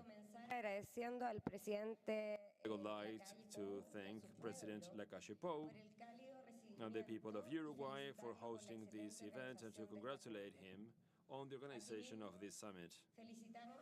Also, we would like to congratulate Mercosur for including the plurinational state of Bolivia as a full member.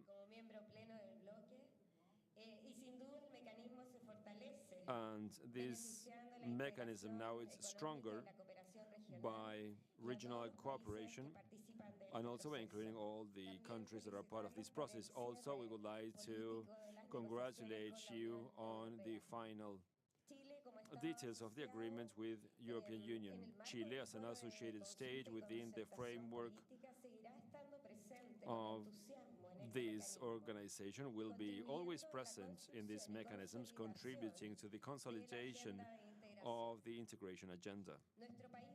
Our country, it is very important for our country to be part of this forum.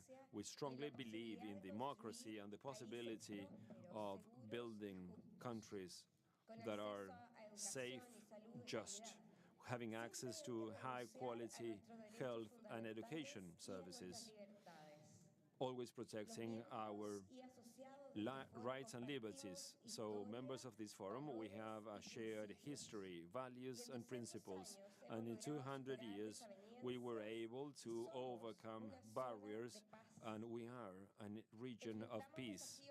We have faced shared challenges like eradicating organized crime and also dealing with non-regulated migration. These challenges have consequences that are significant to our economies and societies. We would like to highlight that human rights should not be transformed in an empty claim, and we should not allow this topic to become not to be respected under some ideas connected to sovereignty. This progress is a responsibility of the whole humankind. We have built bodies and institutions that strengthen and protect human rights. We are concerned about the fact the weakening of democracy that is a fundamental principle for our country. In the last year, we have seen the deterioration of democracy not only in our hemisphere but also in other regions of the world. This is connected to negative impacts on institutions, but it also happens when basic powers are undermined.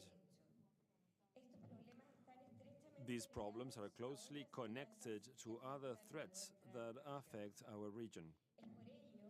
It is because of this that we need to commit to taking actions to protect our government through violent actions, governments that were elected by the people in Mercosur and associated states, and also to work together to address the causes for these actions.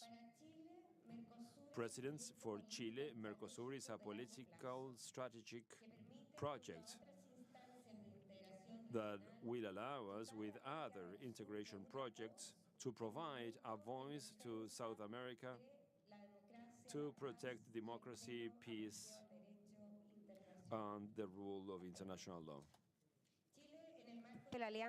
Chile, within the framework of the Pacific Alliance, has consistently pushed forward for a bigger approach to Mercosur, and this is a strategic issue that will allow us not only to improve our economic capabilities and social capabilities, but also to strengthen our voice in the international community.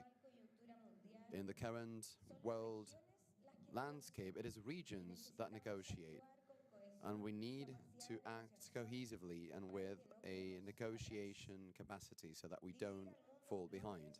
Dividing the world in blocks with a sum-zero logics without any kind of competitiveness will not increase the well-being of our nations. The increasing weakness of bilateralism will silence our voices in the international concert. Chile, since its association with Mercosur in the 90s, has seen a significant increase in its relations, its economic and international relations with the bloc. The annual average growth between 2018 and 2023 is in the ballpark of 7%, of almost $16 billion to more than $22 billion. This is translated into the creation of jobs and better life conditions to our citizens. Likewise, Chile is an important foreign investor in the rest of the world, and Mercosur draws around 50% of capital investments from Chile in the rest of the world. This reflects the positive impact of Mercosur both in South America as well as in our own country. Dear Presidents, the different integration and political dialogue forums, we believe, have to converge to avoid duplicity, and they need to address common challenges where the expression of your political will, the leaders of these nations, is required. One of these challenges that we believe important to our countries where there is a certain level of leadership is regarding the management of natural disasters and the mitigation of the risk associated to it. Nowadays in Chile we have high temperatures which pose a bigger threat regarding forest fires, and President Boric has allocated substantial resources to address this. We have 311 brigades deployed, and we have different supplies that are reinforcing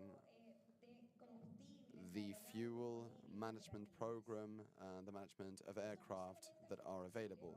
This is something that not only affects Chile. We have seen how many countries here represented have suffered from the devastating impact of the fires in the Amazon jungle, and this is because we are amidst a very complex climate scenario with recurring events that are becoming increasingly unpredictable. So in the face of this, we need to work collaboratively, and we are willing as a country to work together and to share our experiences. We would also like to refer to the physical integration initiatives that are moving forward.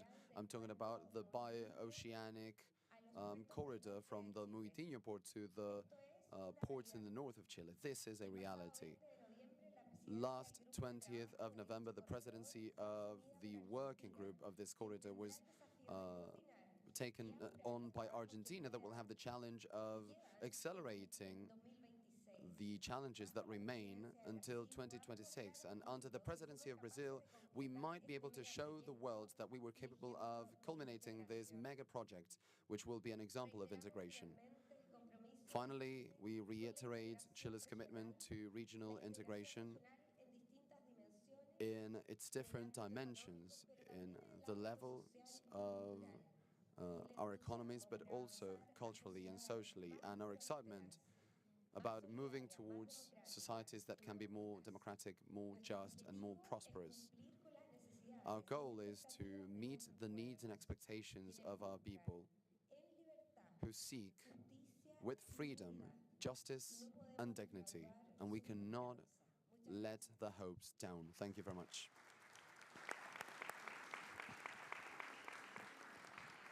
Muchas gracias, la representante. Thank you very much, Madam Representative of Chile. Now, Vice Minister of Multilateral Issues of the Ministry of Foreign Affairs in Colombia, Candida Verge, has the floor.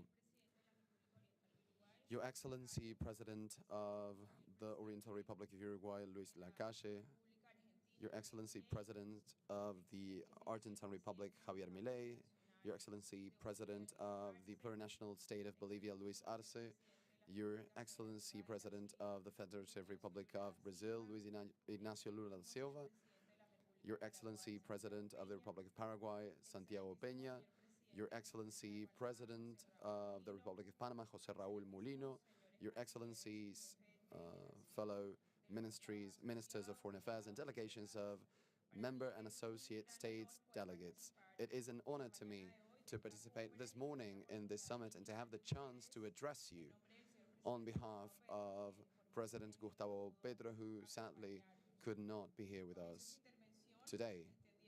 I would like to start my intervention by extending my most sincere gratitude to the Republic of Uruguay for this successful presidency temporary and for the warm welcome in this beautiful country. For Colombia, it has been a privilege and a valuable opportunity to work in the preparation meetings regarding political and social matters. We see integration as a multidimensional phenomenon, and Mercosur acknowledges these features and is concerned with addressing aspects that we are interested in as states and especially are of interest to our citizens. The work that we have done so far showcases the interests of our governments in developing an active diplomacy pro-peace, pro-life, and pro-democracy. That's why our participation in Mercosur keeps that spirit that we have in Colombia alive, centered around a diplomacy that will transcend borders and that will strengthen our brotherhood bonds with the different peoples and countries of South America. Our principle as a government has been precisely to position Colombia as a global power regarding life, and I would like to take advantage of this opportunity to extend an invitation so that South America will also become a regional life power. Our continent, and more specifically our region, is full of richness, not only our biodiversity, but also regarding our people, ecosystems, cultural resources. We lack then the understanding of how we can leverage these richnesses so that we can have a better global impact. Nowadays, amidst a world full of uncertainty, I would like to call on everyone to keep our region as a peaceful region, as a stable region. The solidarity that characterizes us should become more evident and more tangible than ever to remain united as a South American bloc defending peace, justice, and life in our peoples, in our countries. In our region, peace has to prevail, and in that sense, strengthening our democracies and protecting our institutions and respecting popular sovereignty and guaranteeing and upholding human rights are at the very core of the values that as Colombia we promote every day. In that sense, the governability of a country has been built with democracy at its heart, and in that sense, regional integration is transcendental, so forums like this are the perfect occasion. For Colombia, in that sense, it is important to work on an environmental agenda. We have recently organized COP16, the COP, as we called it, the COP of the People, that took place in last October in Cali, Colombia. And it was very important because it allowed us to make a global call to preserve biodiversity that mobilized the peace coalition with nature, and that made of this COP a true COP of the people, of our communities and our peoples. So I would like to invite you to keep on forging an integration that will allow us to build bridges so that we can protect and preserve together the natural richness of our region. The exportation of food based on the use of fossil fuels has not put an end to hunger. So in Colombia, under the leadership of our president, Gustavo Petro, we defend food sovereignty, where anywhere in the world you can produce enough food to feed your people. This sovereignty is not in the hands of multinational companies, but rather in the hands of our farmers, of our country people, that make it possible to have a decarbonized agriculture.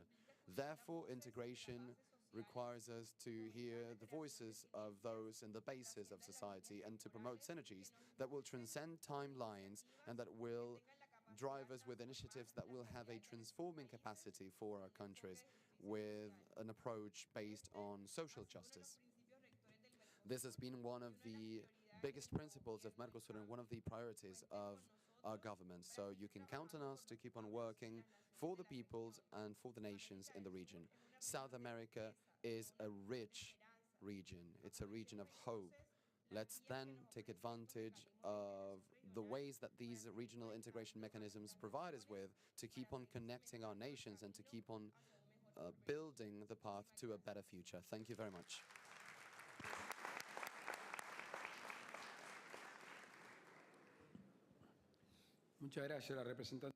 Thank you very much, Madam Representative of Colombia. Now we will give the floor to the Ambassador of Ecuador, Isabel Barner.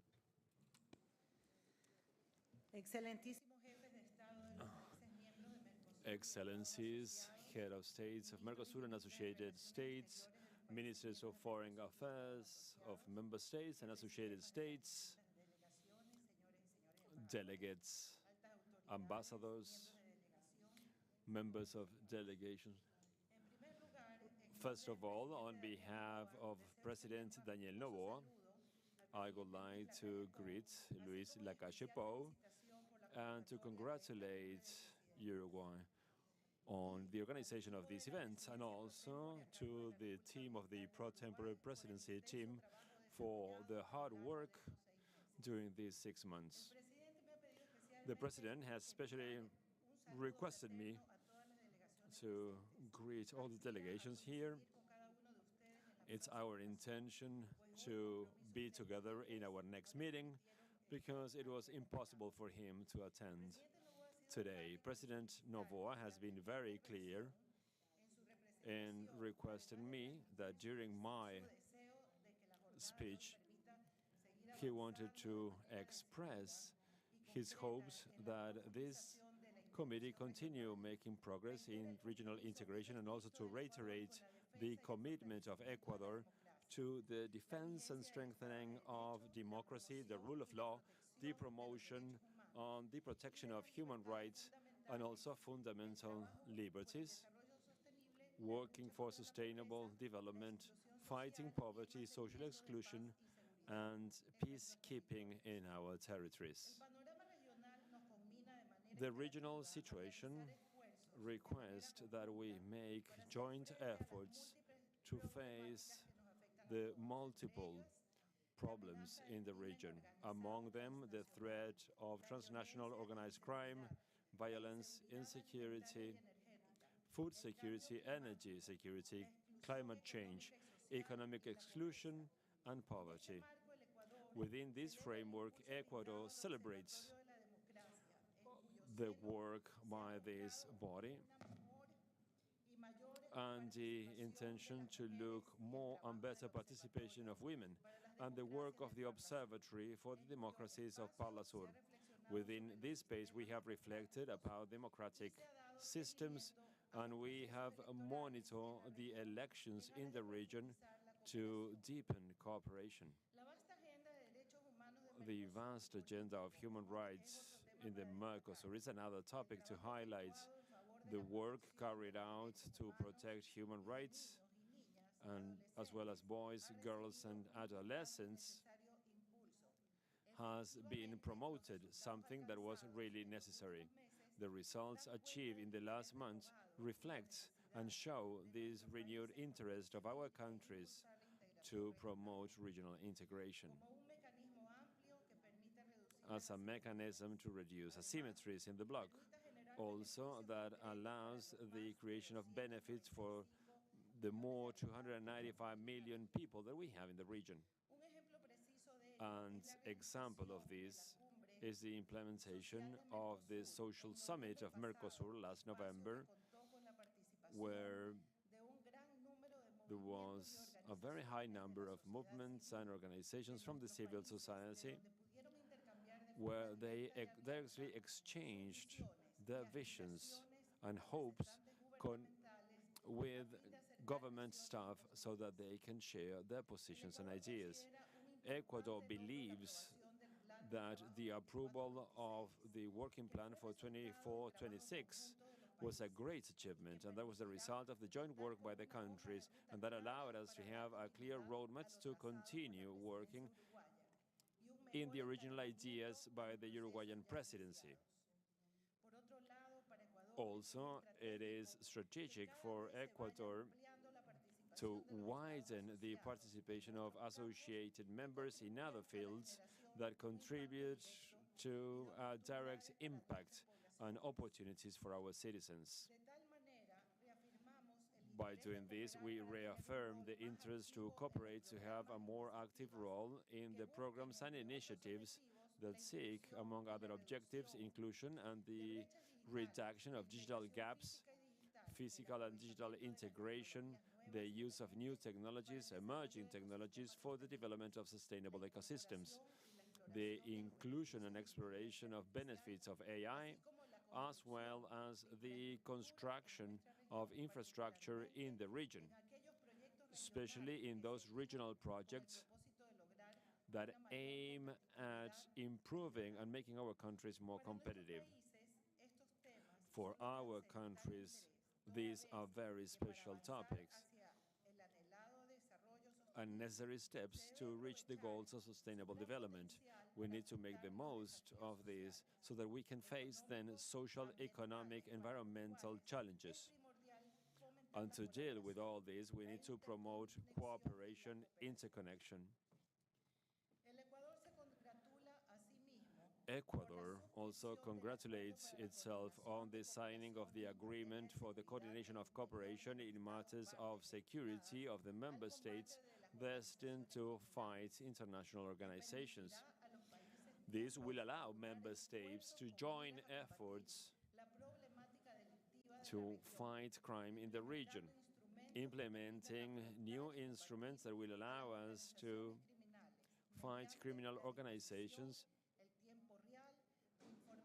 and to do this on real time, providing information about the threats to be faced, allowing us to generate strategies to fight crimes affecting the environment, especially the illegal traffic of timber, flora, and fauna. Being able to act as a joint bloc in these and other topics to promote economic, political, social, and cultural integration will contribute to sustainable development, political stability, and cooperation throughout the region. It is then important to highlight the effort to generate agreements and synergies with other regional bodies, such as the Brasilia Consensus, ICLAC, the Andean Community, among others, so that we can make the most of our strengths without overlapping efforts, strategies, or actions. Finally, I would like to reiterate the acknowledgement of the work of President Luis Lacalle Pou and the whole team of the pro tempore presidency and their great management during all this time. And at the same time, we wish the best to Javier Milei, President Javier Milei, and let's hope that the work of Argentina in the next period will help to improve even more the integration process. I repeat, in Ecuador, we are willing and able to work in these areas of interest, of common interest, also providing support to the working plan and the different activities to be carried out in the upcoming months. Thank you very much. Muchas gracias a la embajadora. Thank you very much, Madam Ambassador from Ecuador. And if I'm right, I think that we have our last speaker, Madam Ambassador of Peru. The floor is yours. Gracias. Excelentísimos señores presidentes. Thank you very much, Presidents, Chief of Delegations, authorities. It is an honor for me to address you all today. I would like to start my presentation by thanking the President of Peru, Dina Boluarte Segarra, and the Ministry of Foreign Affairs, Soledo, who unfortunately couldn't make it today. I extend the regards of Madam President to all distinguished guests, and in particular to our host, Mr. President of the Oriental Republic of Uruguay, Luis Lacalle Pou. On behalf of the Peruvian government, I would also like to acknowledge the Uruguayan presidency for their distinguished work as the pro tempore presidency. In this semester, Peru has actively joined the proposed work plan, in particular in the participation of the Political Consultation and Consultation Forum. Political cooperation is key to overcome the challenges that affect our societies, especially in a world which is uncertain with international conflicts, climate change, the accelerated changes in information technologies, and this global landscape of uncertainty makes us work together for a future that is sustainable and for everyone. For Peru, regional integration is a substantial platform on which states can dialogue, trying to find common solutions to regional challenges, always emphasizing the importance of having inclusive and sustainable growth for our nations. In that sense, Peru particularly underscores the space of dialogue organized within the framework of Mercosur. This provides member states and associate states with an opportunity to dialogue, to exchange practices, best practices and ideas on public policy issues regarding the common problems that we face as a region, fostering common solutions for the benefit of all of our citizens. In fact, Peru has always shown a clear interest in addressing collectively the challenges that emerge from the world we live in. Our participation in different international forums is a proactive one, with a strong determination of contributing to the strengthening of democracy and sustainable trade, as well as with cooperating in the preservation of biodiversity.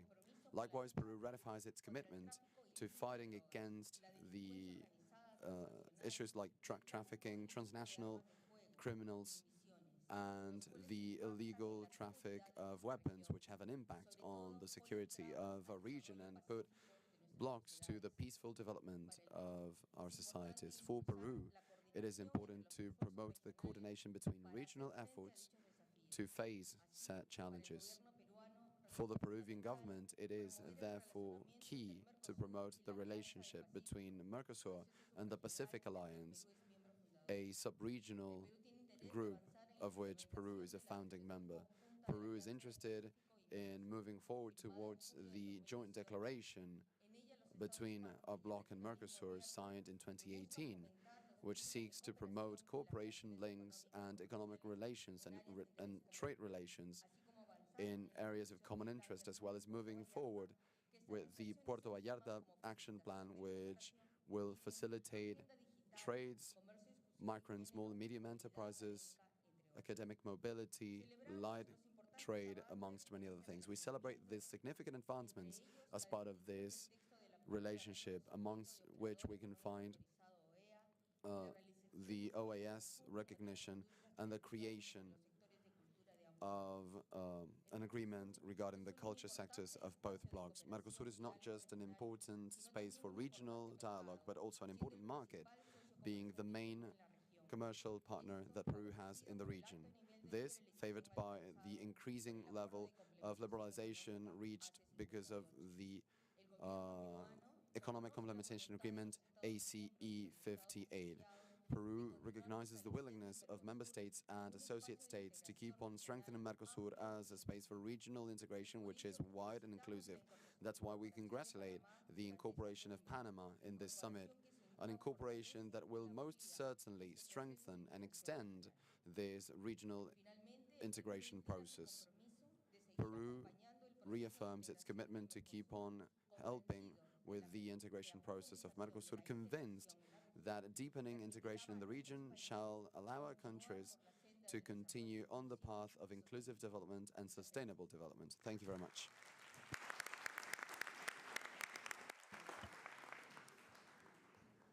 Muchas gracias a la... Thank you very much, Madam Ambassador of Peru. Empezando a terminar, So we are slowly wrapping up. aprobaron tres I would comunicados like to say that three documents were approved, the one for member states, the one between member states and associate states, and one that for me is particularly important, which concerns the current situation of Venezuela. We have luckily reached an agreement between our countries. We must not forget that time goes by and oppression for the Venezuelan people remains a reality. So I would like to invite President Milei, and I will give it over to you.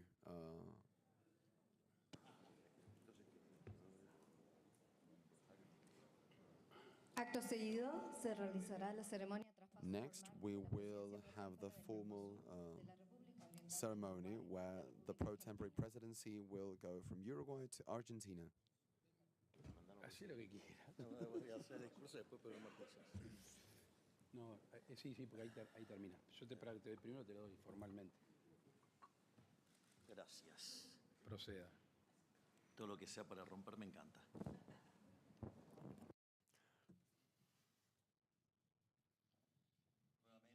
Okay. So once again, good afternoon, everyone. This is the first time that I address you as the pro-tempore president of the bloc. It's my first time, so sorry for mispronouncing it. So I would like to repeat the diagnosis. On the light of this diagnosis, I would like to share with you the different areas that we will cover in our temporary presidency. So this is to support the economic development of the member states. This is created freely so that they can get benefits for each of them. This is not an imposition. It's an instrument that was freely chosen. That definition should be the starting point of any analysis. This means two things. In the first place, as any other instrument, it should be constantly revised ¿O no? to check whether it's working or not, whether it's providing the results expected or not. So inertia is not a possibility because the use of any instrument, there's also a cost opportunity that should be analyzed. The ways, the path that we choose are good or bad, depending on those that we didn't take. Secondly, it also means that it may not have static regulations and rules. So we should be able to change regulations according to the users of these instruments, the signing states. So this instrument should be flexible. If not, it would end up breaking. Because of this, in this current context, our pro-tempore presidency will be critical will have the spirit of understanding Mercosur as an instrument that can be perfected, improved. A mejorarlo. I believe that I'm speaking on behalf of all of us that Mercosur, as it is working, it produces more problems than solutions. But now, on behalf of my country and the 47 million of Argentinians, I will be speaking as one of the members, not as the president. Argentina has been negatively impacted by all the wrong decisions made. We have the same GDP as in 2007. We did not generate not even one job in the private sector for 10 years. And now the number of poor people was multiplied by 10. We need a lot of things to do urgently. We need to trade. That is urgent. We need to improve our capital. We need to import and export also urgently to Paraguay, Brazil, Paraguay, Uruguay, and also with the rest of the region and the rest of the world. Mercosur represents just 1.6% of the global trade. We cannot ignore the rest of the world. We cannot afford that.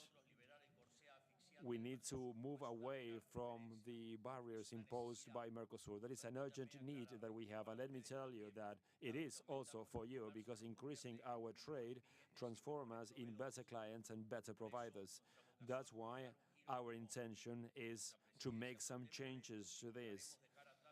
We'll leave another stage behind. It's not going to be only about agreements, excess of regulations, and the difficulty to implement regulations that go against internal and external trade. We need to revise the shared external tariff that is very high. We are the only bloc that has not reduced tariffs in the last decade. And of course, that is connected to our very poor performance when it comes to trade. That's why we are presenting our proposal to adjust the share tariff to international standards, making sure that we are more competitive in the global markets. Apart from definitions about the share tariff, our presidency will explore a more flexible regime so that we can be more independent, so that each of us can define trade agreements that may be beneficial, that each country could define whether the extension or the extent to which we define our agreements. Because if we benefit, the whole bloc will benefit, and not only about improving trade aspect. The triple border has been a fertile area for criminal organizations. To address this crisis, Argentina has proposed the creation of an agency that monitors the performance of these criminal organizations. It will have modern instruments and resources. This agency will have investigators from all the countries that will monitor these criminal bands in our territory. Summing up, will be less tariffs, more liberties to trade with external countries, and also to increase cooperation fighting criminal organizations. These are our objectives. I would like to thank President LXV for hosting this event, to congratulate Shamandu Orsi, the president-elect, and to express our enthusiasm about these initiatives that we would like to implement. I hope to count on you all. The reality, we have two paths. Whether we accept that Mercosur doesn't work and we just dissolve it, and that is not the will of the Argentinian government, or we adapt it to be functional to the current needs of its members. This second alternative, of course, requires some intellectual honesty and being willing to change. My Minister of Economy stated some days ago that there are certain moments in history when history changes. We are used to reading about these moments in textbooks. So we assume that is not possible to implement, that governments are static and don't change. However, we made history, and this history was made by men like ours, not by gods. And that is what liberty is about. To move away from determinism of our past and do something different, to be architects of our own fate. So we need to exercise that liberty. That is the most precious gift that we have. We need to move away from determinism and make huge history. Thank you.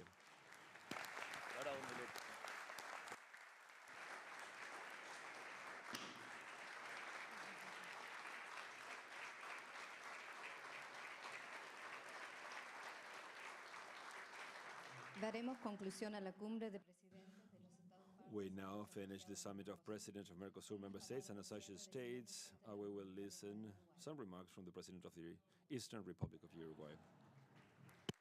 Por favor, se va a realizar la foto de familia. We're going to have a family photograph, chief of delegations of member states and associated states. Please, let's go to the press room. Muchas gracias.